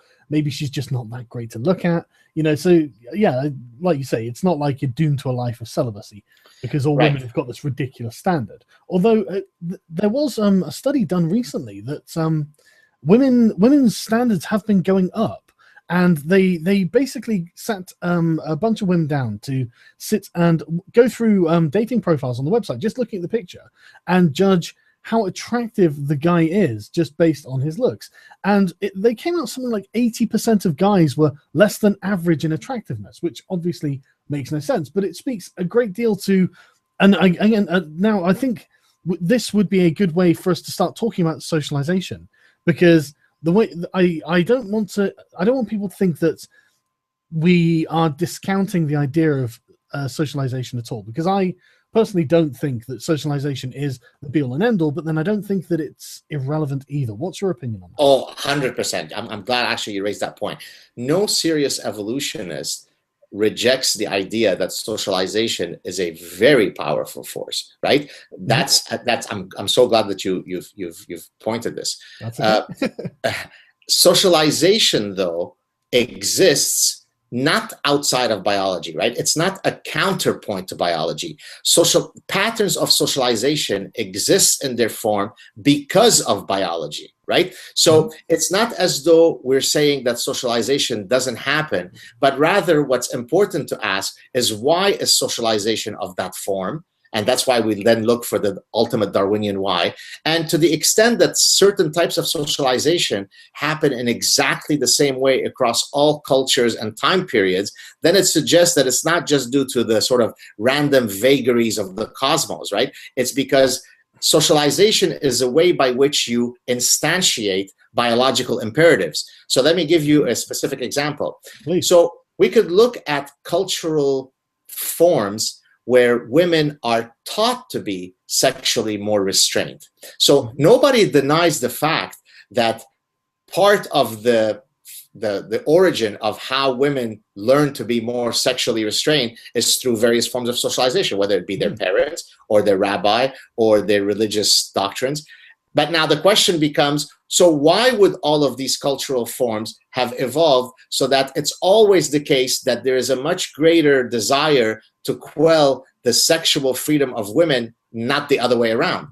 And the answer to this is very simple. So it works like this. So this is something known as paternal investment theory. So if you look at, parental investment theory. Yeah. If you look at the two sexes, the minimal obligatory parental investment that women have to provide is astonishingly greater than men's, right? Women have to go through gestation. Women have to go through all sorts of physiological challenges. The number of ova that women have from the onset of the menses to menopause is only 400 ova. On the other hand, the number of spermatozoa and an average ejaculation of a man is 250 million spermatozoa. Yeah, there's no contest, is there? Right, exactly. So then if we look at the minimal parental investment that each of the two sexes brings to the table, it's astonishingly weighed towards women. Therefore, evolutionary theory would predict that since they are likely to incur a much greater cost for making a poor mate choice than men would, then we would expect them to evolve the capacity to be more sexually judicious, sexually restrained, right? And therefore, socialization ends up piggybacking on this biological imperative. So if I want to educate my daughter and son in terms of how to navigate through the world, I am likely to teach my daughter to be more sexually restrained, not because I took a seminar in Patriarchy 101, but because I recognize that there are certain biological differences in each of my two children making a poor mate choice. So yes, socialization is important, but it doesn't exist outside of biology. It exists because of biology. That's a very interesting point, because one of the things I have long thought when dealing with the social constructionists is they say that gender is a social construct, and that's true. It is a social construct. It's not biological sex. It is a pattern of behavior that is constructed in society, but it's very, very universal. Almost every society have these social constructions, and they're almost always very, very similar. It's always the man's job to provide. It's always this sort of thing. And so I can't help but think that gender roles are very much informed by biological sex. Of course. Yeah, exactly. And this is something that I've long thought, and this is something that the social constructionists completely deny. They think it's ridiculous, and it's just like, how could it be ridiculous? So I'll give you a great example. So if you take women who are very, very high in their social status, both in terms of their economic power and just like, let's say they're a neurosurgeon, they're a diplomat, they're a... they're really high up. They're really high up. Guess what happens to their mating preferences? Now, if you believe they can't find husbands. They actually become more insistent to have very high status men. Sorry, go on. Yeah. Well, I was going to say I already know, actually, because I've been doing this quite some time. That you see these articles on like the women's section of newspapers all the time, where it's, I'm a 40-year-old woman. I have a career, I own a house, I've got lots of money, I'm doing great. No guy will come near me, because she's not looking for some dropout surfer guy. She's looking for a guy of higher status than herself. And believe it or not, when you're at the top of the pyramid, it becomes a bit thin on the ground. Absolutely. Yeah, sorry, Karen, sorry. Yeah, so and the reason why that finding is so important, because it negates a alternate explanation that was offered by some sort of feminist types that basically argued, well, yeah, of course it makes sense that women around the world desire high status men. It's because women have historically been subjugated. And so to the extent that they were left outside of the status hierarchy, to the extent that they were left outside of the labor market, they are seeking that which they don't have. Now, of course, then the way that you counter that, I mean, there are many ways to counter that stupidity, but one of the ways is to simply say that, well, okay, let's then do a natural field experiment using field data where we take profoundly high status women, where obviously that lacking is no longer there, right? They have all the resources, they have all the status. So do now their mating preferences revert to the 18-year-old illiterate who has a very nice butt? If so, then we should find tons of high status women looking for the cabana boys who didn't finish high school. They don't because that's not what they're interested in. So again, the problem with all of the detractors is that they despise your work because it attacks their pet ideology. And this, again, ties perfectly into why there are more men in CEO positions, politicians, all of these sort of things than women. Because men need status to impress women.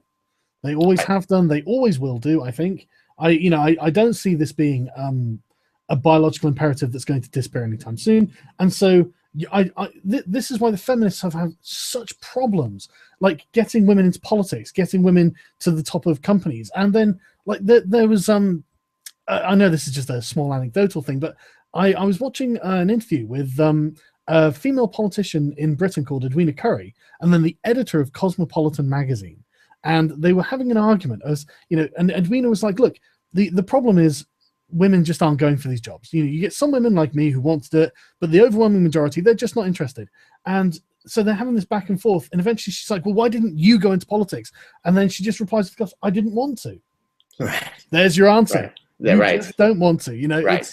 And this is why the feminists are having such a problem getting parity. But then they will argue, because it's a sort of an endless loop of BS. Then they will argue, yeah, okay, fair enough. Maybe they don't want to, but it's because it's the patriarchy that has instilled that. So how can you? It's an infinite regression of repeat patriarchy here, right? I mean, so it's a problem. I mean, look, the other guys that hate my stuff are the religious folks, of course.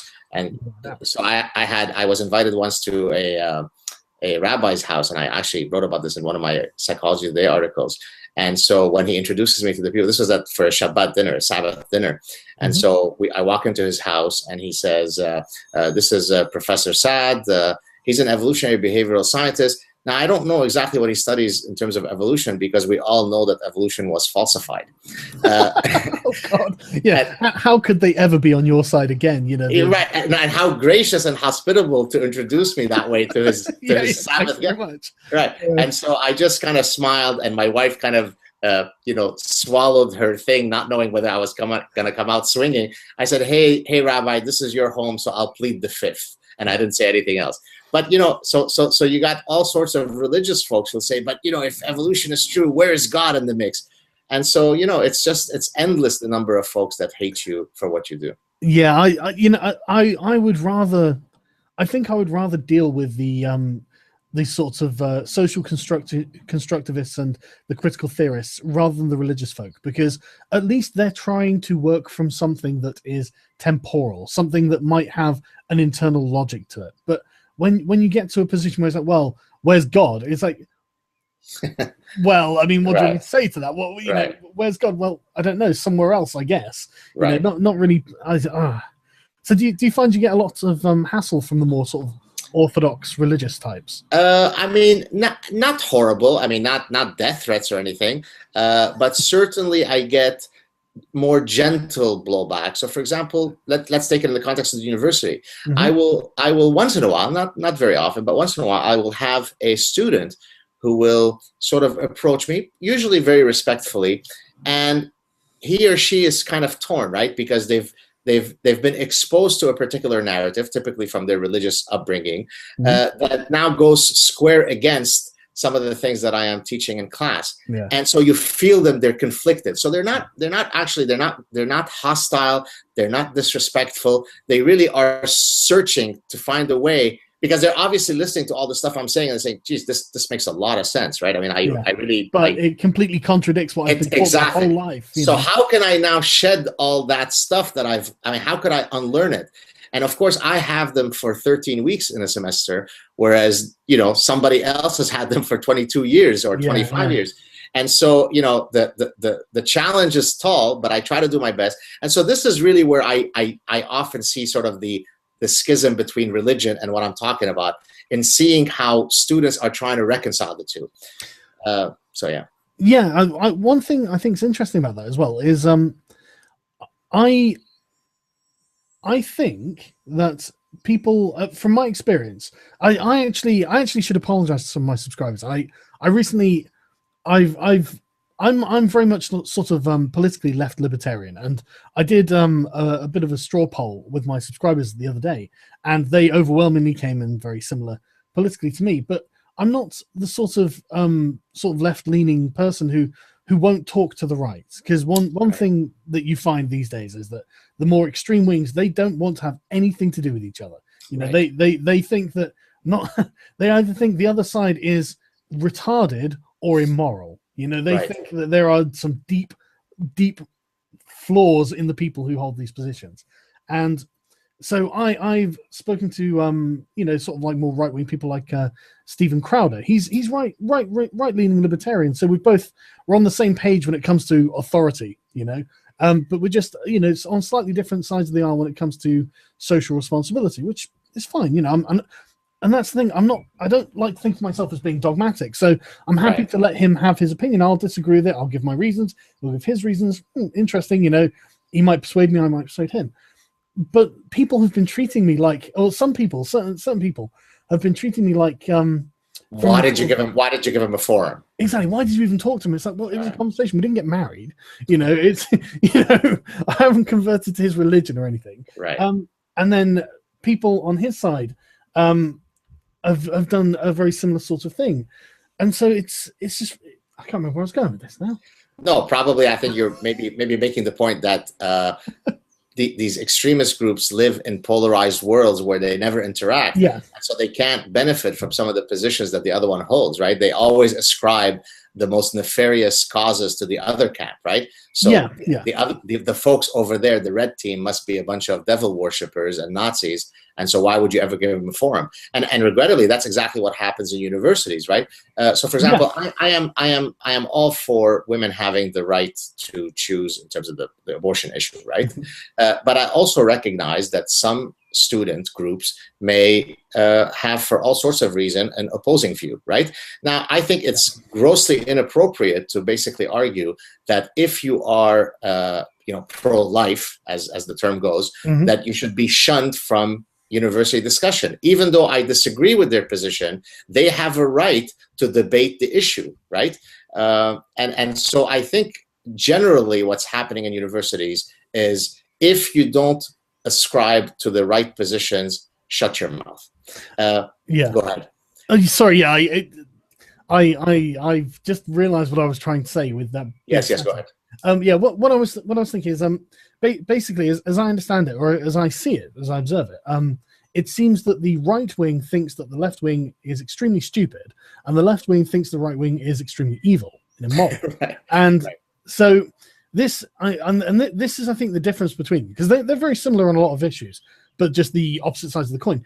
But the difference, I think, is that the extreme sort of progressive left use the justification of, well, they are bad people, therefore I can say or do whatever I like, and it can be justified morally because I am attacking an evil force. True. Which is, I see it happen a lot on Twitter. And so they tend to be hyper-aggressive and very, very unforgiving, whereas the people on the more far right, they just think that the left is extremely stupid, and so they don't tend to have this sort of malevolence. They're mean sometimes, but they're a lot more condescending. They're a lot more, well, you're just really stupid. They talk to them like they're retarded children or something. And don't get me wrong, I talk to them like they're retarded children sometimes as well, because frankly they sound a lot like retarded children. But the difference, I think, is that there isn't a lot of emotional investment in maintaining the idea that they are retarded children. If you can persuade someone on the right, they've got less reason to feel bad about themselves for the way they've treated the people on the left than the people on the left about the way they've treated the people on the right. Because if you can show them that, in fact, maybe there is some validity to this other side, maybe it's not immoral, then they've got to look at themselves and go, wow, I was a real dick. And nobody wants to do that. I think there's a lot of emotional investment. I think. Sorry. No. I was going to say that I think your premise could be empirically tested by perhaps conducting a study where you look at the political leanings of the most active social justice warriors, right? And I mean, in line with what you're saying, I'd be willing to bet that the most vociferous folks in the online medium are likely to be left-leaning. In other words, I think you're exactly right. They're much more vested in defending their positions.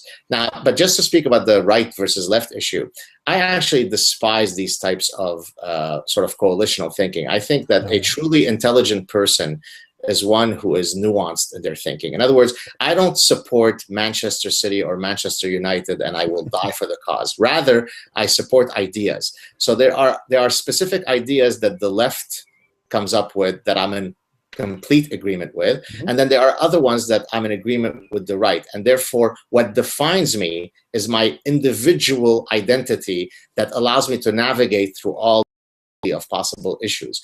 I think the problem with the partisanship that we see is that humans are a coalitional animal, right? There's us, there's them, there's blue team, there's red team. So once I belong to the team X, everything about Y is bad and everything about X. And that to me is a signal that you're a moron, because you're simply unable to navigate through the issues, right? Yeah. So when it comes to gay marriage, I'm completely with the left. I don't care. Homosexuals should have no different rights than everybody else. Therefore, if it is on that metric, I'm completely left-leaning. On the other hand, I tend to be a lot harsher when it comes to penal punishments. I don't mind the fact that a serial killer and pedophile of children is put to death, despite the fact that mommy hugged them enough or didn't hug him enough. If I find the DNA of a serial killer on the bodies of 7 children, that's enough for me to execute him. On that dimension, I'm completely right-leaning. So I'm not left, I'm not right. I'm an individual who could weigh the pros and cons of each position and come hopefully to an informed decision. Well, that I think is the, in fact, I think that's exactly the same principle as me as well. I mean, I disagree with you on the execution thing, but not to the extent where I would probably oppose the idea. If you know, I would say in principle, I think it's wrong to execute someone, but you know, I would then look at it from a pragmatic view and go, well, what are we can do? Pay fucking, you know, $1 million or whatever. Keep this you know, serial killer alive for 25 years, and you know, come on. You know. And you wouldn't ascribe any evil intent in the fact that I support the death penalty. In other words, I don't think we want to. Exactly. As a reasonable person, you could recognize that we might disagree on an issue, and we could engage one another. And I think that. I'm sorry. Go ahead. Oh no. Sorry, I was interrupting you. So I think that the problem with much of the tenor in political discourse is that it really has become, you know, in logic, there's, you know, the Venn diagrams, you know, when Venn diagrams have an intersection. Regrettably, the two groups now have these circles that never intersect. So if you don't have a point where you could intersect, where you could actually meet to discuss ideas, this is what causes the problem. Right, so you exist in separate realities, and you just hurl, as you said, insults at each other. You're stupid, you're evil, and let's end the discussion there. And that's dreadful in terms of public engagement. Yeah, you're absolutely right. And the problem is that it is exactly as you say. We're not dealing with individual issues. What we're dealing with is party issues. And I recently read Rules for Radicals by Saul Alinsky, and it's. For anyone listening, you should read it. You know, everyone should read it. It's a really insightful book, and it's not a partisan book. You know, it's not a left-right book. It's an up-down book. It's an authoritarian libertarian book. But one of the points that he makes in it is Alinsky was a community organizer, and he was interested in helping people achieve their goals, helping the poor achieve their goals against the powerful, the haves and the have-nots. And one of the things that he points out is that if you create a political party or whatever based on one single issue, it will never go anywhere, because you will only get a small number of people who care enough about that individual issue to push it. And so what you need to do is have more issues, you know, and you get another issue, and you'll get people who agree with both issues, but would only get off their asses to do something for one of the issues. And then if you get 5 issues, you'll get even more people, and they will support what you're doing. But, you know, they you know, to various gradient degrees, and maybe even on some of the issues they disagree. But the majority of issues that they really care about, they will push these issues. And I think that this is the problem that we have basically found now. The left and the right are covering every issue. They have a position on every single goddamn issue, issues that they shouldn't care about. You know, issues that they I mean, I'll probably do a video for people to give some concrete examples. But isn't he the guy, by the way? Could he have been sort of the godfather of some of Obama's thinking? Am I right in saying this? Is this the gentleman? No, I don't think so. It's not him. Okay. Obama's. I think that's someone else. Okay. That you're thinking of. Because there is some guy who I think in the 60s had written some sort of seminal works on how to go about doing community organizing. I thought that it might. Oh, it might well be. It might well be. But the thing is, he's quite anti-authoritarian, and I don't think the Obama administration is anti-authoritarian. Right. Speaking of, I'm sorry, go ahead. Oh well, yeah. So I just it would be hard. I mean, to be fair, I mean there is a lot you could learn if you were an authoritarian. But what he was trying to do is, he describes this as the counterpoint to Machiavelli's The Prince.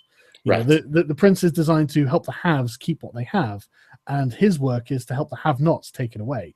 So it's very interesting. But sorry, what were you saying? Yeah, I was going to say that your talk of the have-nots has just cued a very ugly image in my head, and it's going to be described by two words: Russell Brand. Oh my God! Oh. The reason I thought of him is, well, because of this whole have-not Che Guevara fight against it, right? But earlier we were talking about detractors. It might surprise you to know that some of the biggest blowback that I get, and I mean, I take very clear positions on a lot of things. One of the areas where I get the most blowback is if I ever criticize His Holiness the Dalai Brand. But it's so easy to criticize. So I got, and I shouldn't have been sucked into this thing, but on my public Facebook page, I had a couple of guys who just went wild on me. Right? I mean, I criticize all sorts of profoundly more serious issues, but don't you dare, you elitist ivory tower right-wing nut. How could you talk against? I said, really? Like, it's that difficult for me to, because my most recent YouTube video is a satire of Russell Brand's thinking, where I basically argue that the FIFA World Cup is all due to U.S. foreign policy. Where I'm satirizing his whole sort of conspiratorial bent, and people just went wild. They just couldn't accept that I would criticize such a beautiful man. Because I'm a contrarian, I feel like I should step to his defense.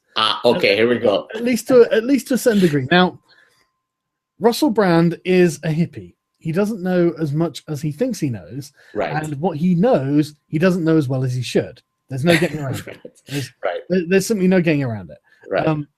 Dilettante is the word I'd probably use, but he's not wrong on certain issues. For example, when he says you probably shouldn't vote because it doesn't really matter, he's probably right, because at the end of the day, if you look at the backing and the sponsorship for both political wings in Britain, in America, probably the same in Canada. I've not looked, but probably the same in Canada.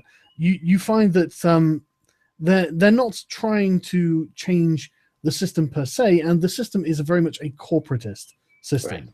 There is, whatever happens, Amazon and Starbucks and all of these other corporations are going to pay very low tax. The rich aren't going to be massively taxed like they should, and it's a system that's not set up in favor of the person voting.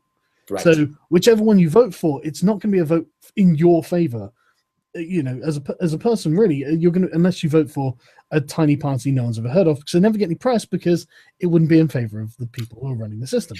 So on that note, Brand is right, and then Brand goes and talks about other things. And well, so let me rebut this. So I agree with you, but I think it would be a tall order to argue that if I wish to criticize somebody about his positions on ABC, I also have to recognize that he said nice things about XYZ, right? So his corporatism position might very well be true, but if I am arguing that Brand is absolutely nuts to think that Jihadi John did what he did because of alienation, because of the mistreatment of the British people, because of the 2007-2008 financial crisis. I mean, I could clearly see a link. So mortgage prices, the housing bubble collapses, and the first thing that people say, hey, let me catch a flight to Iraq so I can behead people. I mean, I can completely see a clear link there, right? So I don't care about whether his corporatism position is right or wrong. I think on the positions that I care about, I think he is more buffoonish than an amoeba, and therefore I criticize that, right? I mean, Hitler. I agree, but I just didn't want No, I get you. Yeah, when you give such a categoric rebuttal of his position on, and that, correlation does not, necessarily imply causation, Brand, and that he is completely categorically wrong in that. I mean, so I live in the country. I've lived in Muslim predominant areas, and I can tell you that Muslims in this country have a very, they're a protected class. They are absolutely a protected class in this country, and it's led to some serious problems, such as the issue in Rotherham and Oxford and various other cities. Yeah, exactly. No, I'm don't be a racist. Don't be a racist. Wow, that's exactly the problem that we're having, is that word racist. But so he's completely wrong on that issue. I just didn't want it to go that I understand. He's completely wrong on everything, because he does have some valid points. And I actually, at one point in my Facebook exchange, I told the guy, as an analogy, I said, look, Hitler was a very bad guy, and we can criticize him, despite the fact that he also loved animals, and I'm a huge animal lover. So if I want to criticize Hitler, I don't have to say, no, but he's also, right? And so then what he takes away from my analogy, what a pig you are. You're comparing Russell Brand to Hitler? And so once I am facing this level of stupidity, then I have to kind of raise the white flag and say, all right, buddy, I'm done. I'm heading out for a jog. I'm not saying that Russell Brand commits any genocides or anything exactly. like that. I know. I just wanted to make the point that he's not entirely dumb. It's just fair enough. And the thing is, with Russell Brand, you can tell that it really is coming from a place of good intentions. Yes, that's another thing. He is likable. He's okay. I liked him in Forgetting Sarah Marshall. That's where I liked him. My liking of him started and ended with Forgetting Sarah Marshall. I've not actually seen it. I don't tend to consume his media. Every now and again, a friend of mine will send me a video of his saying, hey, look, this is a really good point that he's made. And it will probably be a video where he has made a good point. But then he's not showing me the 10 other videos where he's making silly points. And I'm just like... No, but this is actually a movie that he was. He played it. He's an actor in the movie, so he wasn't taking any political positions. And it's actually a very, very, cute sort of romantic comedy. And so at that time, when I had seen him there, I thought, wow, what a funny guy. But then when I became familiar with some of his political rants, then I revised my opinion slightly. This is the problem with being so radically left, and this is the problem. So, if I was to identify myself to someone, I would say yes, I'm on the left. I'm a leftist, but there needs to be a new term for what I am, because I don't know, the rational left or something. The left that still cares about facts and evidence and empiricism and sense, reason, because he in a sort of, in a really roundabout way, he's not wrong. I'm sure that economic depressions hit sort of Muslim communities quite hard, like they hit everyone, and so through a very convoluted sequence of events, this comes to, we have, quite a few mosques in Britain that preach quite radical things, and they become sort of they've become colonies in effect in a lot of places. They really have, where there's not much outside influence, and so you've got lots of Muslims living in a certain area with a radical preacher who isn't being countermanded by anyone, and so and then you've got the down and out like Muslim chap who's taken in by the radical, and so in a very indirect way he's not wrong, but it completely removes all agency from the individuals who are taking part in it. And that's where you're completely dead wrong, Brand, because they're individuals. They know that blowing themselves up is wrong. Right. Blowing up other people is wrong, And he also manages to always unfold the ultimate causality to the evil Brits, the evil US, right? The Halliburton, right? So in other words, it is never. So if I say to you, I don't eat pork because I'm Jewish. I go to synagogue on Saturday because I'm Jewish. I do XYZ because I'm Jewish. Now, why did I do all those things? Well, it's certainly not because I was Jewish, right? I'm being sarcastic, right? So what is the evidence that I need to provide you, Russell Brand, before you're able to tentatively maybe draw some link between their religious fervor, and of course, it's not only their religious fervor, right? Nobody contests the fact that there might be other causative agents, but to be able to offer a narrative whereby the repeated statements that they make about how they are being driven by their religious fervor is somehow negated, is frankly at best is delusional. At worst, it's actually harmful, because he has a much larger following than you and I put together 50-fold. Yeah. And therefore he is polluting people's minds in terms of their being able to navigate through these issues in a well-informed manner. And so for that, I hold a lot of contempt for him. Now that I think you made some really great points there, actually, because and some really important points, because one of the things that I mean, I often find myself in a strange position where, like you said, I'm concerned with nuance. I'm very concerned with nuance, and it's I'm very concerned with, and I hate using certain words because the progressives have ruined certain words. I like to be empathetic to the people I'm talking to, and I like to be empathetic to the people who I'm talking about. And now everyone's thinking, well, he's a fucking social justice warrior, blah, blah, blah, blah. No, calm down.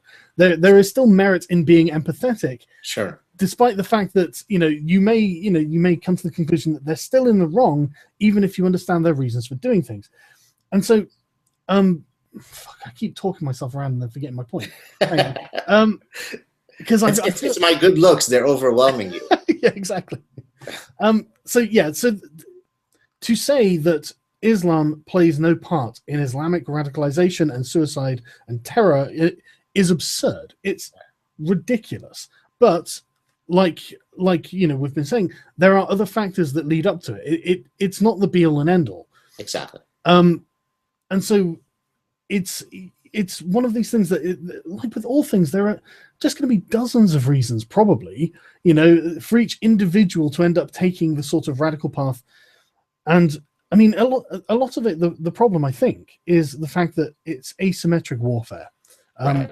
There was this chap called Chalmers Johnson who wrote a series of books, starting with one called Blowback, about why 9/11 happened, to explain to Americans who just out of the blue were like, what the hell's going on? And he's like, look, right, you don't seem to understand that the United States is a world empire. The Americans don't realize it. And now I know there are people in Turkey, oh my God, he's about to criticize America. Well, and yeah, I'm gonna, but that's because what I'm saying is true. You do have 1,000 bases around the world, and only 750 or so of them are on record, and it's this is the problem that you're encountering, is that your experience of everyone else's experience of America is very different to someone in the Middle East's experience of America. Where you've got like Pakistani villages who get drone striked out of a blue sky on a daily basis. Obama has done far more drone strikes than Bush ever did, and so it's if and all he knows is that it's an American drone with an American missile that's killed his family unjustly. They probably weren't terrorists, and so now he's pissed off. He wants some fucking revenge. What choices does he have? Can he join the Pakistani army? Are they going to fight the Americans? No, they're being paid off by the Americans. Right. The Americans give hundreds of millions of dollars a year to the Pakistani government. So what choice does he have if he wants to fight the enemy that's killed his family? He's got no choice. He's got to become a terrorist. And, Islam provides him a perfectly neat and easy path to become that which we will end up declaring as an evil terrorist. And so I think he's wrong, of course, but we were no more in the right to bomb his family. Right. I mean, I guess my rebuttal to that would be, yes, fine, everything. I'll concede the things that you've said. There could be particular instances where some terrorist act is a direct retaliation to some American action. But of course, that can't explain the 37,000 other incidents that have nothing to do with the U.S., right? So when Sunnis are beheading Shia in Mosul, right? Now, of course, the ones who are committed to argue that it's due to America will argue as follows, and here's where the lunacy continues. Mm-hmm. Well, had the U.S. not overthrown Saddam Hussein, then, right? So this, again, the stupidity is endless. You're unable, because of your ideological bent, to ever assume that it has anything to do with the religion in question, and there must be some underlying prior cause that led these otherwise lovely, peaceful John Lennon people to behead people and rape people en masse, right? And that's just dishonest, right? I mean, yeah, most, no, absolutely. Can I just, Please. yeah, just because that's quite an interesting, yeah, the Sunni Shia, the death squads, effectively, after the fall of Saddam is one of the most terrifying things I've ever seen. I mean, you could. That was my reality in Lebanon, by the way. That's Lebanon. Honestly, I can't imagine what it's like being a Jew in an Arab country, especially in times of political instability, like civil war. I mean, just you can look all through Europe, all throughout history, throughout Europe, when there was some sort of religious fervor going on, it was the Jews that felt the sting first, and then the crusade finally reached Muslim lands and then actually did what it was supposed to do. And so, I mean, you could argue that, yes, the US overthrew Saddam, and so, this is the cause that the US is responsible. It's like, no, it's not responsible. The US has just enabled this to happen. Because and it's exactly the same thing. It's I have a dogma. It's this team. Someone from this team murders someone from that team. Well, revenge, blood libels, all this sort of thing. And so Saddam comes along, dictator, right? No, it all stops. The America comes along, knocks Saddam. It begins again. It's not the America's fault that this is occurring. They didn't help.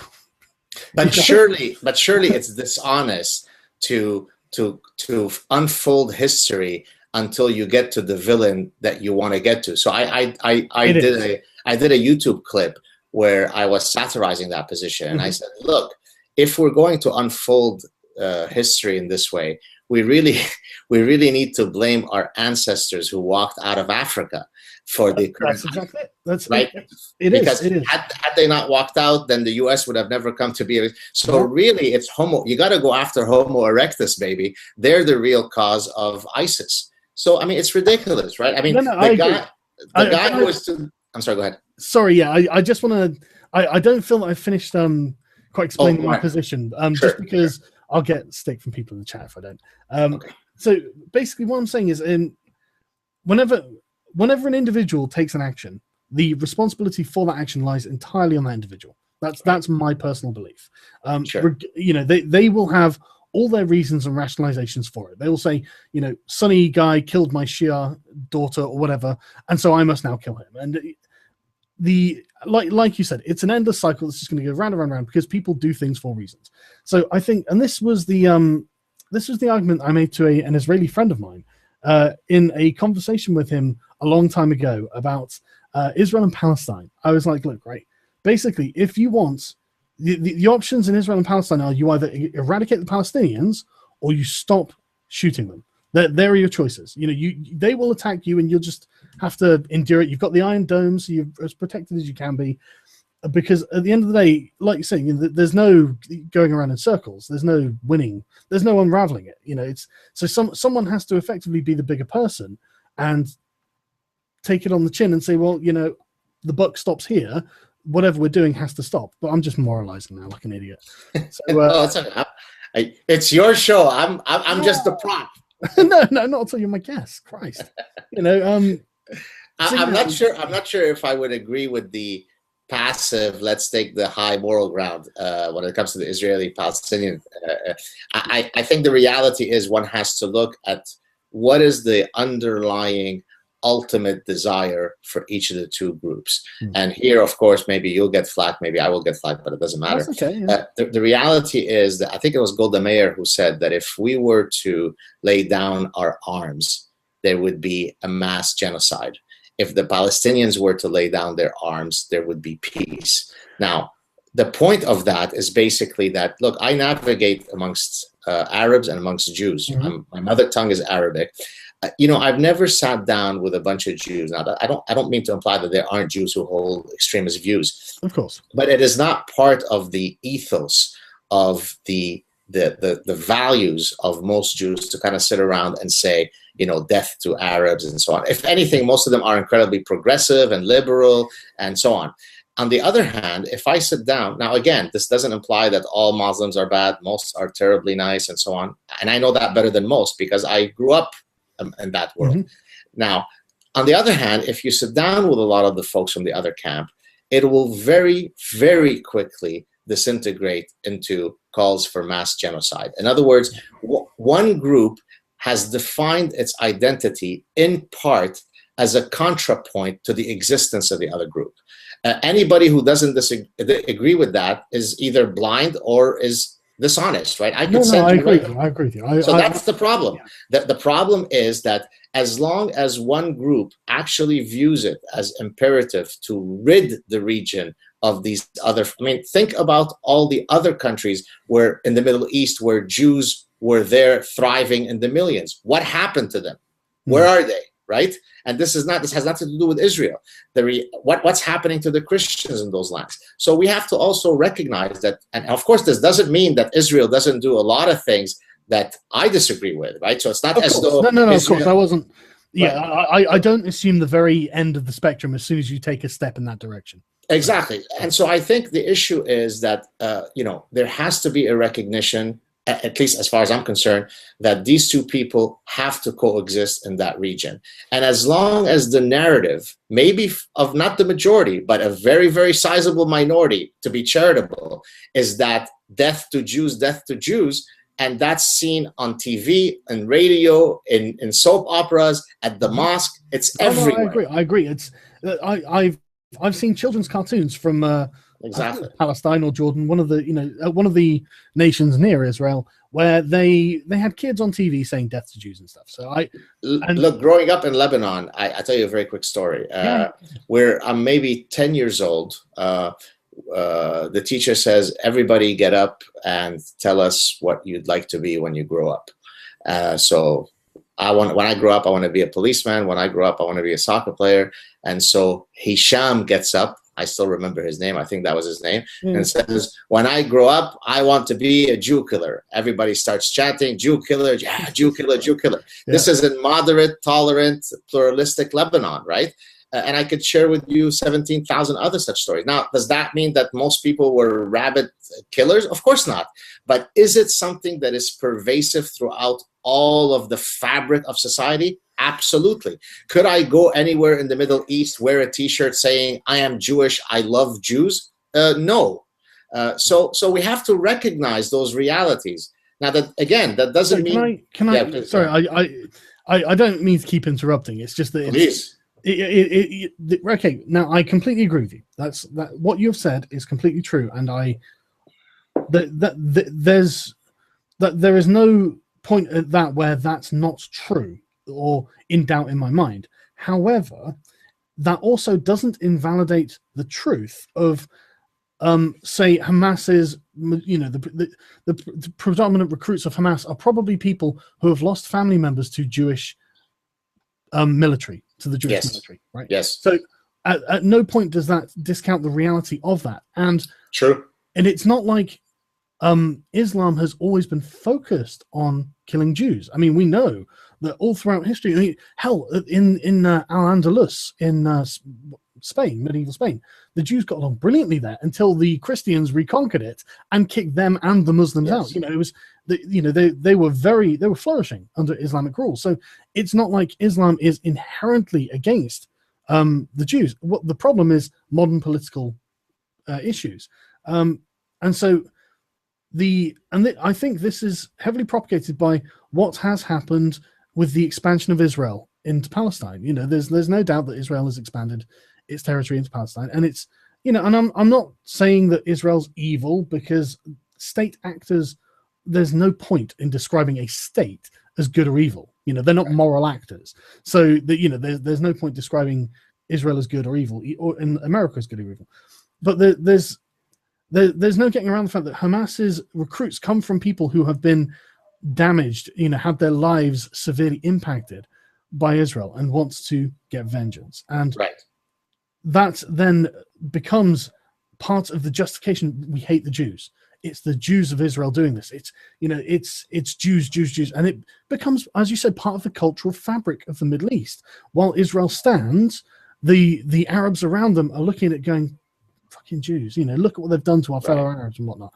And so just finish, this means that like you say, if we stop fighting, we get eradicated. If they stop fighting, the war's over. And so it's one of these, again, it's a sort of feedback thing where there's there's no necessarily good answer. But I wasn't really saying. Sorry, I know you want to jump in. I just want to. No, that's okay. Go ahead. I know that you. I'm not saying that the Jewish people should disarm themselves, and so if Egypt and Iraq decide to invade again, they should just allow this to happen. But I do think that there could be more nuance in the position there. Right. No, fair enough. Look, as I said, there's enough blame to go around. Yeah. Against everybody. I will perhaps very gently and diplomatically point you to one issue. Mm-hmm. You might want to read the original sources of the 3 canonical texts in Islam to see whether it's true that Jews are loved in the canonical. I am aware that Muhammad eradicated a few Jewish villages in Iraq. Oh, it's a lot. It's a bit more than that. But so you could read the Quran, you could read the Hadiths, and you could also read the Sirah, the biography of Muhammad. And then, as a matter of fact, there's somebody who's done the work for you. There's a guy by the name of Bill Warner who started off as a physicist. He was a professor of physics. And for the past 12 years, after he sort of took, I guess, his retirement as a physicist, has been studying the actual contents of religious texts, not just Islamic texts. He'll look, for example, at the Old Testament, and he uses a methodology known as content analysis. You could actually count, right? You could count how many times is there a passage of love and peace in the Old Testament. How many times is there a call for violence in the Old Testament? And so what he's done is he's basically looked at the position of the holy books from Islam vis-a-vis, since we're talking about Jews. And so what I would do is I would recommend that both you and your viewers go and check out the conclusions of that. And maybe you'll come to a slightly different conclusion. I would as well. I just want to tell you what my knowledge of this is. I haven't actually read the Quran. I've read the Torah and I've read the New Testament. Honestly, I couldn't be bothered to read the Quran. It's such a slog. So what I did... He said it. Sargon said it, not me. He just said that. I'm sorry. I just couldn't get through it. But what I ended up doing is reading summaries of it, right? Where where you get someone has read it and extrapolates the major points. Yes. So I am aware what happens. I thought, it was about 15 years ago I read it, but I was under the impression that I thought it was only a handful of Jewish villages in Arabia that were eradicated by Muhammad. Right. So it depends. So it depends on what's the unit of analysis that you want to look at. The general dynamic is that the Jews in Arabia were the ones who, because of their very staunch monotheism, right, they already had a very strong tradition, religious heritage. So they are the ones who, if you like, were most resistant to Muhammad's message, correct? And so therefore, his eventual antipathy towards the Jews could be explained in very earthly psychological terms, right? And so it's not just, yes, we could talk about all of the beheadings of the Jewish tribes, and then we could discuss whether it was only meant to hate those Jews versus all Jews, right? There's all sorts of apologism that goes on. But the reality is it would be quite a stretch of historical reality to think that anti-Jewish hatred is something that is specific to the creation of modern Israel. Now, that doesn't mean, incidentally, that you can't go through different historical periods over the past 1400 years, as you did in mentioning Andalusia, where you say, hey, they coexisted, right? We don't expect that a people are going to engage in 1400 years of endless carnage, right? But for example, within the Andalusia context, were Jews equal? No, right? So you just have to read, for example, the treatise that Maimonides did on living amongst the Arab lands. Jews are always at times tolerated. In other words, you live as a dhimmi, right? That's the actual term. In other words, it is perfectly fine. It's not as though, look, we lived in Lebanon, right? Until we were no longer. Is it the visa you pay? Sorry? What's the Geezer, isn't it? How I'm probably pronouncing it. Yeah, exactly. So the people of the book, meaning that the monotheists, Christians and Jews, have the option. So either you convert to Islam, or you get killed, or you live under a dhimmi status, Mm. and you're tolerated. Now, in different contexts, that dhimmi status manifests itself in different ways, right? In some contexts, you literally pay the tax. You are literally humiliated on a daily basis. In other contexts, in Lebanon, where I grew up, it wasn't that readily prevalent, right? But you certainly didn't go around wearing a Star of David the size of your chest, right? So, in other words, be quiet, know your place, right? And then the day that we decide that we no longer wish to tolerate you, then the carnage will start. So, to argue that Jews have coexisted with other people is absolutely true, but we also have to recognize what that coexistence meant. Were they perfectly equals in the way that you and I would understand equality to be under the law in Western context? Absolutely not. And so again, it's a very complicated discussion, but at no time were Jews viewed as full partners in the Middle East. So, for example, my brother was a huge champion in judo in Lebanon. And this is, I think, the first time that I'm sharing this story publicly. So, bonus play for your viewers. And so he actually represented Lebanon in the 1976 Montreal Olympics. And so he had won several Lebanese championships.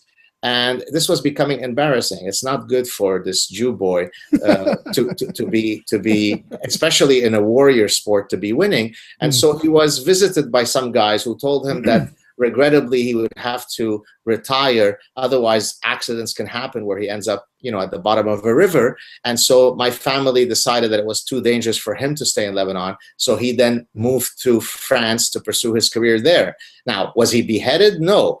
But was it clear that who held the power? Yes. And then when the Civil War started, then it literally was impossible for us to be there. We were going to be executed.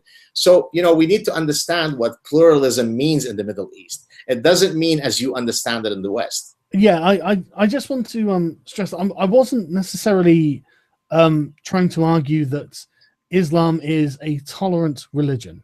I don't believe it's a tolerant religion. In fact, it's exceptionally imperious, I find, and it's insanely domineering. In fact, one of the things I find very interesting about Islam is that it is almost more of a political ideology than it is a religion, which is something I find very, very interesting about it. And one of the things, one of my favorite things, I'll probably do a video about this at some point, because all through my 20s, I spent a lot. I'm not formally educated on any of this, but I spent a lot of time reading.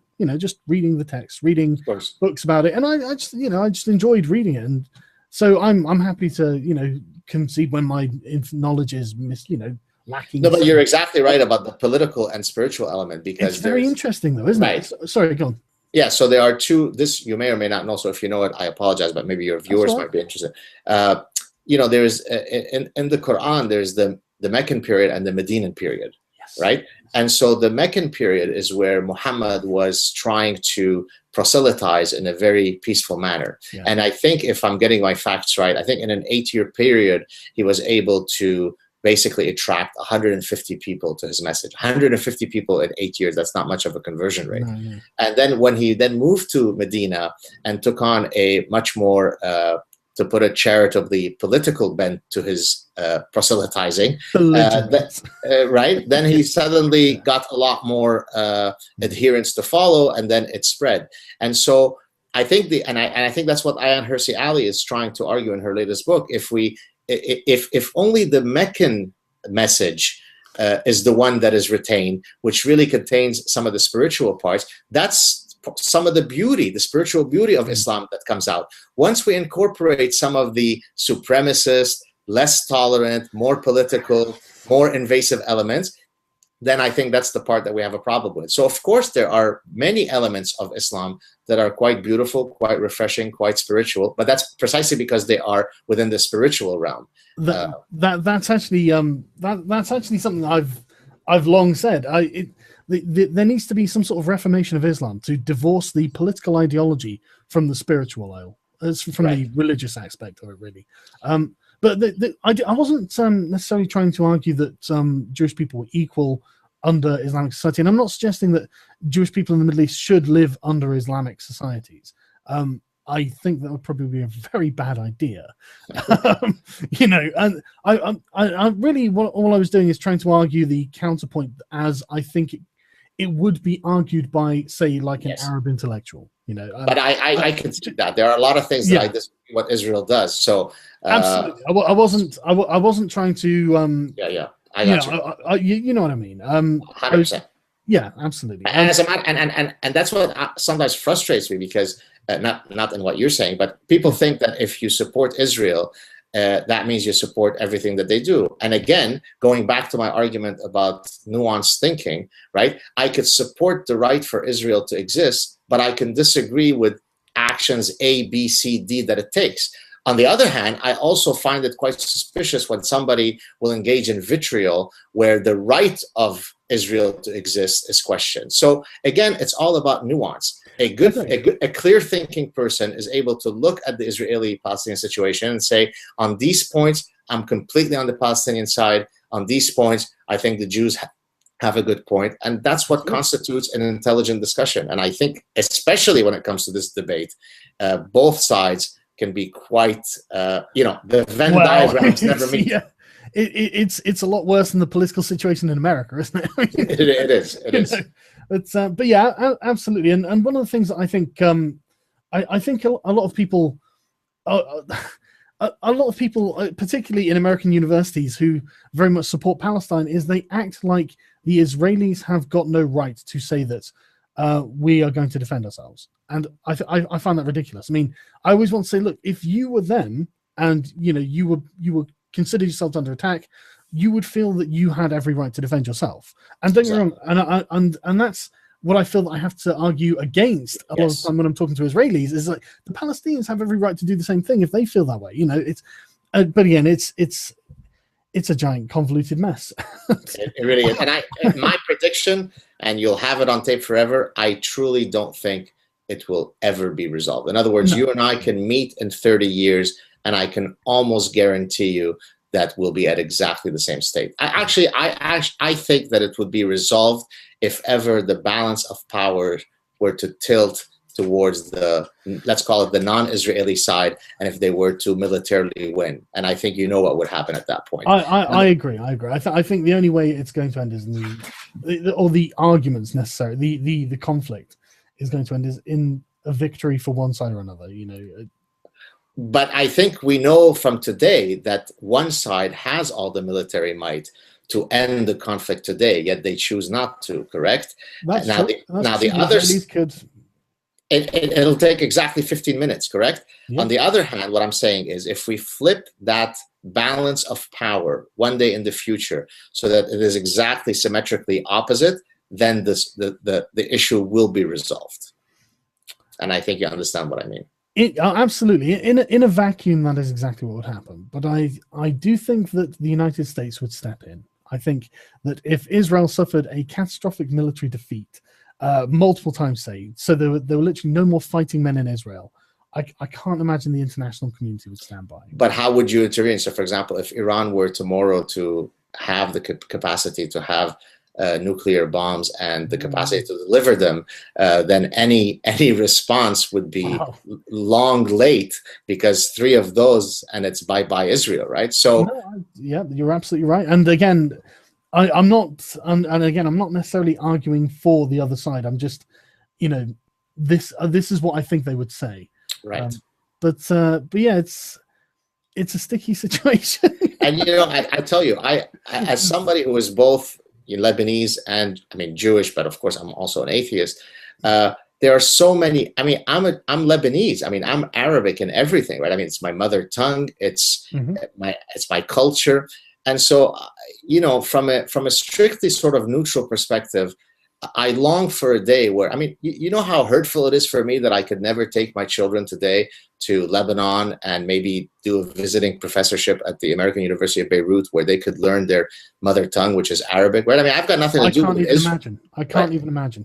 Right? And so truly, in my heart of heart, all I want, I don't care Israel and Palestine. I want everybody, in a true John Lennon moment here, I want everybody to get along. But I truly think that some of the religious dogma, on both sides, right? I mean, Israel exists also because of religious dogma, right? Yeah.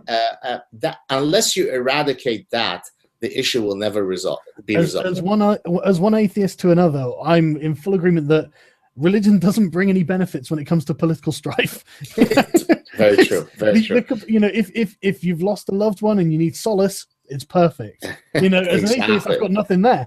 But if you want to deal with the political issue, don't bring religion into it. Just yeah, I'm actually, and next year I'll be one of the speakers at the Imagine No Religion conference, which happens every year in Vancouver, and so it'll be interesting to kind of draw up a lecture on the Imagine No Religion conflict, because again, I'm somebody whose personal history has been repeatedly affected by religious hatred, so I certainly know of that I speak, you know. Well, yeah, as a Lebanese Jew, I mean, Christ, there's, you know, both worlds are converging in yourself, aren't they? You know, so right.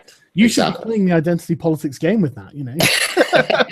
Well, you know, it's interesting because oftentimes I've had conversations with non-Jews, I mean Arabs, without them knowing what my religious background is, and that itself can be quite an eye-opener because. You know, you almost feel as though you're a spy because you're able to get at some truths precisely because they don't suspect that you're Jewish, because you're obviously an Arabic speaker. And I have to say that in my long history, I've heard some really, really very, very bad things. I'll tell you a very quick story. When I was a graduate student at Cornell, I became friends, as is often the case with a bunch of Arab guys. We share so much in common. We're the same. And so one of them approached me, of course, to proselytize me to Islam. Hey, Gad, you know, you're a very smart, intelligent guy. Why haven't you, you know, converted to the true path? And okay, so we started chatting. And he goes, and then he pauses and he goes, you know what, Gad? I really think you're such a great guy. I said, oh yeah, well, why is that surprising? He goes, well, you know, because, you know. I said, no, I don't know. So I said, you mean because I'm Jewish? He goes, no, but come on, you're not a Jew.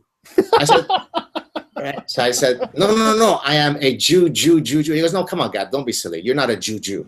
And so I refer to this anecdote as the Jew anecdote, because, you know, it really was very difficult for him to reconcile the fact that I could be such a swell guy, no different from him, an Arabic guy. But obviously, I couldn't have been like one of those demons, and therefore I'm not a Jew. I'm just kind of a Jew, like a Zionist or something. Or well, he certainly didn't use words like Zionist or Israel. I mean, he was talking about the fact that, I mean, I'm obviously Arabic. Okay. So look, in the language of hatred that happens on the street in the Middle East, people are not saying the word Zionist, and they're not saying the word Israel, right? It's Jew, right? So it's death to the Jews. When Abdel Nasser, the former dictator of Egypt, passed away in 1970, I was a very young boy, and so there were these demonstrations on the street. Now, I don't know what it had to do with the Jews, but as the people were lamenting the death of Abdel Nasser, who was kind of the king of the pan-Arabic movement, all that I could keep hearing as a very young boy, 5, 6 years old, was "Death to Jews! Death to Jews!" So you know. So it's not Zionism, it's Jews. It's very interesting because someone recently sent me a news article about how the BBC had been caught sanitizing the language that was being used by Palestinians when talking about Israelis. Well, they were talking about Israelis, but so in the translation they would say, you know, blah blah blah, Israeli, blah blah blah, when in fact they were saying Jew. You know, and it was the difference between sort of the political language and exactly hate speech, you know, and that's exactly what you see on campuses. In today's environment, it is perfectly politically correct to say, "Hey, I love Jews. I just hate Zionism," right? But it ends up being a cover for many people. Now, for many people, it is true. They have nothing against Jews, and they just hate some Zionist policies, and that's perfectly fine. But for many other people, they recognize that that's what's palpable in today's world. You can't come out fully and say, I despise Jews. No, I only hate Zionists. I get the feeling that you get a lot of that from almost any ideology where it represents a group. Yes. For example, I imagine there are probably quite a few people in the manosphere, but not the majority, but like there is probably a demographic or a group or at least a number of people who, when they say I hate feminists, they're probably saying I hate women. You know, there probably are people who do. You know, they've been, and I'm not saying it's, you know, you don't. Again, like all these things, I get the feeling that they've been made. You know, they've not been born that way; they've been made that way. You know, from whatever reason. And I do think that these people who hold unreasonable hate for people they've never met can be talked down from their position if given the opportunity. I don't think that anyone is necessarily a lost cause.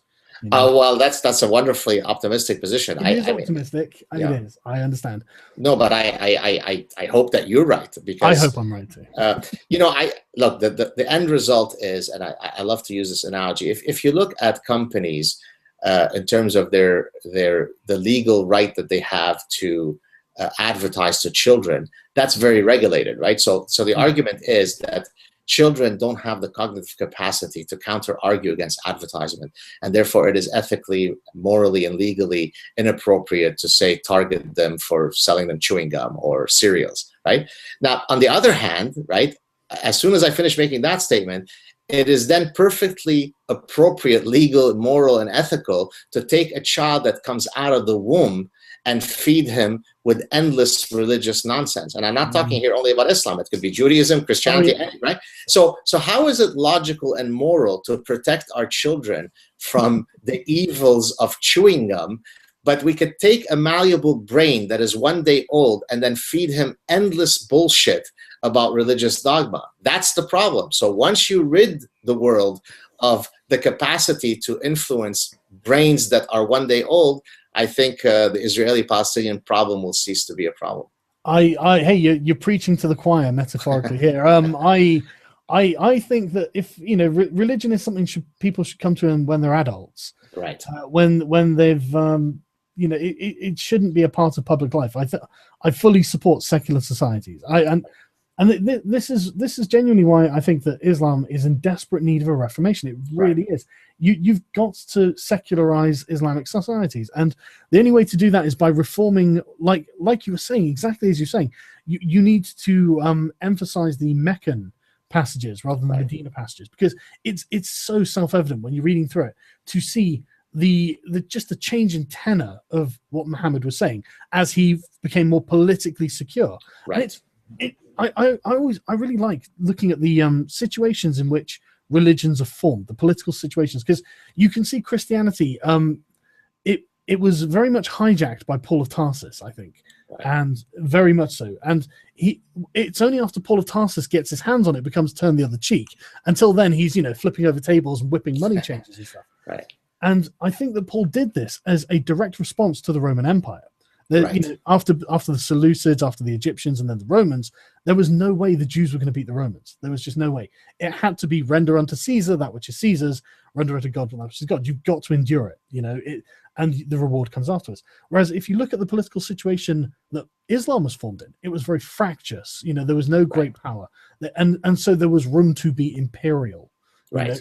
And so you can see how it informs the ideology very much. It's of course natural that the Muslims should rule over the people they've conquered. Right. And it became very much part of Islam. And I mean, maybe you can't separate the two. Well, I think that I was going to actually pick up on exactly your last sentence. I think the challenge is that it is unclear from a doctrinal perspective how you would go about the Reformation, right? So here's the first obstacle. If you start off with the premise that the Quran is the inerrant, final, perfect, eternally true word of God without a single comma. In Arabic, you say harf, not a single alphabet, not a single thing that could be altered. Well, then we're in trouble, right? Yes. So again, the question is, there are many very courageous and wonderful Islamic reformers that have come out throughout the past 1400 years, but regrettably they did not stick around much because it's very, very difficult from a doctrinal perspective to actually implement that project. Yeah. And so when we see Ayaan Hirsi Ali writing a book about Reformation, that's all great, but how do you do it, right? Yeah, I hope she's got good ideas. Well, she doesn't really, because all she says is, like what you said, focus on the Meccan, not the, but how do you do that, right? Because from a doctrinal perspective, you may or may not know there's a principle of, are you familiar with what abrogation is? Is that something you know? Abrogation? Hang on, no, I do. I'm just googling it to make sure I know. The repeal of abolition of a law, right, or agreement. Okay, yeah. Sorry. So abrogation is basically the following idea. Suppose that you've got a verse that says, be peaceful. And then you've got another verse that says, don't be peaceful. Well, how do you reconcile? Surely Allah couldn't be, Isn't it chronological? Well, yeah, exactly. So what you do is you abrogate the earlier verse by the later verse. In other words, Allah is all knowing, all powerful. If he chooses to change his opinion, he chooses to change his opinion, right? And therefore, so usually when the peaceful stuff is quoted, it's coming from the Meccan period, right? No compulsion in religion. You have your religion, I have mine. That's Meccan stuff, right? The harsher stuff comes in the Medinan period, right? Now, by doctrine, the later stuff abrogates, nullifies, renders void the earlier stuff. So unless you come up with a new interpretation of the doctrines that allows you to wiggle and come up with new ways to, and understand those texts, then it's all useless. The whole endeavor is going to eventually fail. So I think I speak for most people who are saying Reformation is great, but unless you give the blueprint for how you're going to implement the Reformation, it's just empty talk. That's true, and that's where did I hear this? I can't remember. Maybe it was like George Carlin or some comedian. He was saying that basically it's all well and good having the idea, but at least the vegans had it right when they had like tofu sausages.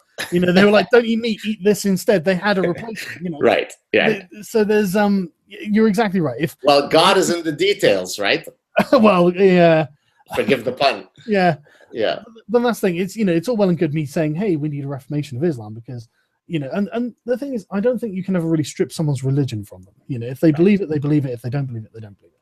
And so, and this is coming from someone who's never believed in any religion. So, I'm just going by what I observe in others. So, and so the only thing I can really see is the suggestion that it would need to become secularized. But as we said, it's almost impossible to separate the two if we can't see it. So again, it's one of these issues that, I mean, how do you persuade devout Muslims that the Quran isn't necessarily the exact word of God? And I mean, is it possible? Probably not. I don't know. Well, and how do you, for example, Muhammad is the perfect man who should be followed in every possible way.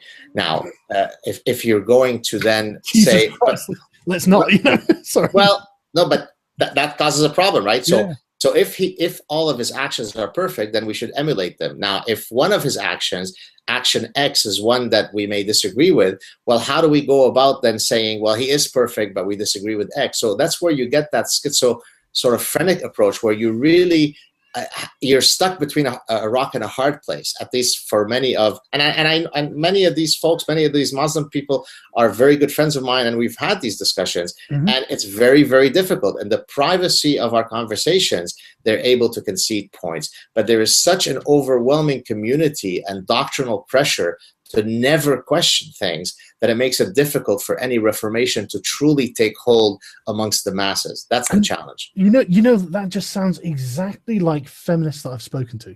Exactly, where they will concede a bunch of points that I'm making, and then as soon as the personal conversation that we're having ends, they will go back, and I will see them spouting their normal feminist rhetoric when they return to their communities, that the hug boxes online, and it's exactly the same principle. Because the costs that you're going to bear don't stem from the private conversation that they have with you.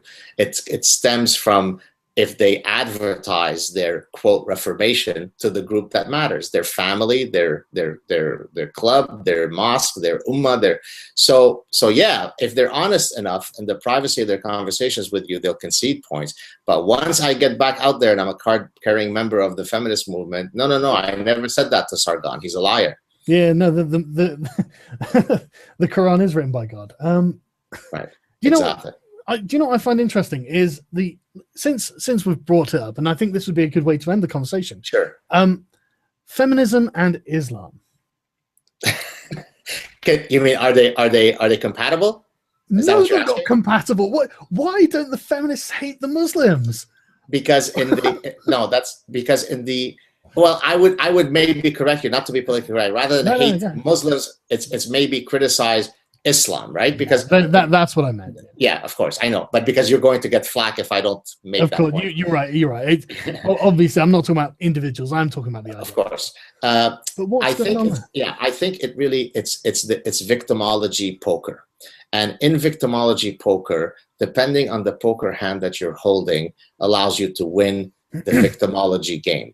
And in that game, Islam and Muslims have, unfortunately, in the context of the West, become untouchables. That's what you don't criticize. So if you're a feminist, you're against all mistreatment of women, except if that mistreatment is done by those brown people. Then that trumps, then you shut your mouth. It's cultural relativism. You racist pig. Don't you dare criticize it. Right? Sorry, go ahead. No, sorry, go ahead. Sorry. So basically, it's a hierarchy of victimology, and there are clear rules. Very much like how when you play those silly privilege games, where you enter your and it gives you your privilege score. The reality is, regrettably, I say regrettably because ultimately reformation of Islamic doctrines are not going to come unless we speak about them openly. Yeah. So the regrettable part here is that the ones who should be at the forefront of championing these reformations, people who are free in the West, are some of the ones who are engaging in the greatest stifling of these discussions, right? I mean, it seems amazing to me that somebody like Ayaan Hirsi Ali, right, a black Somali Muslim woman, could be construed as, part of the new atheist white male patriarchy, right? Yeah. I mean, how outlandish can it get, right? I mean, I did a YouTube clip where I said I've uncovered a whole bunch of new white male bigots that are anti-Islam critics. And of course, I was satirizing the fact that I then list a whole bunch of people, all of whom are brown and women. And so on. Of course, yeah. And so the idea is that, unfortunately, in the West, the apologists don't have the capacity to behead you, but what they have the capacity to do is to attack your person. And so people like Sam Harris and Richard Dawkins and Ayaan Hirsi Ali, some of whom I've had the pleasure of interacting with. Sam Harris, I know personally. They're treated as though they're these unbelievable extremists, and nothing could be further from the truth. They're actually people who hold liberal values very dearly. We should be supporting their discourse, but instead we shun them as extremists. Yeah, whenever anyone from the extreme wing of either side, frankly, tells me that someone else is an extremist, then that's generally when I start to think that they're probably a moderate. Right. I've had people from the extreme right tell me that George Bush was a liberal.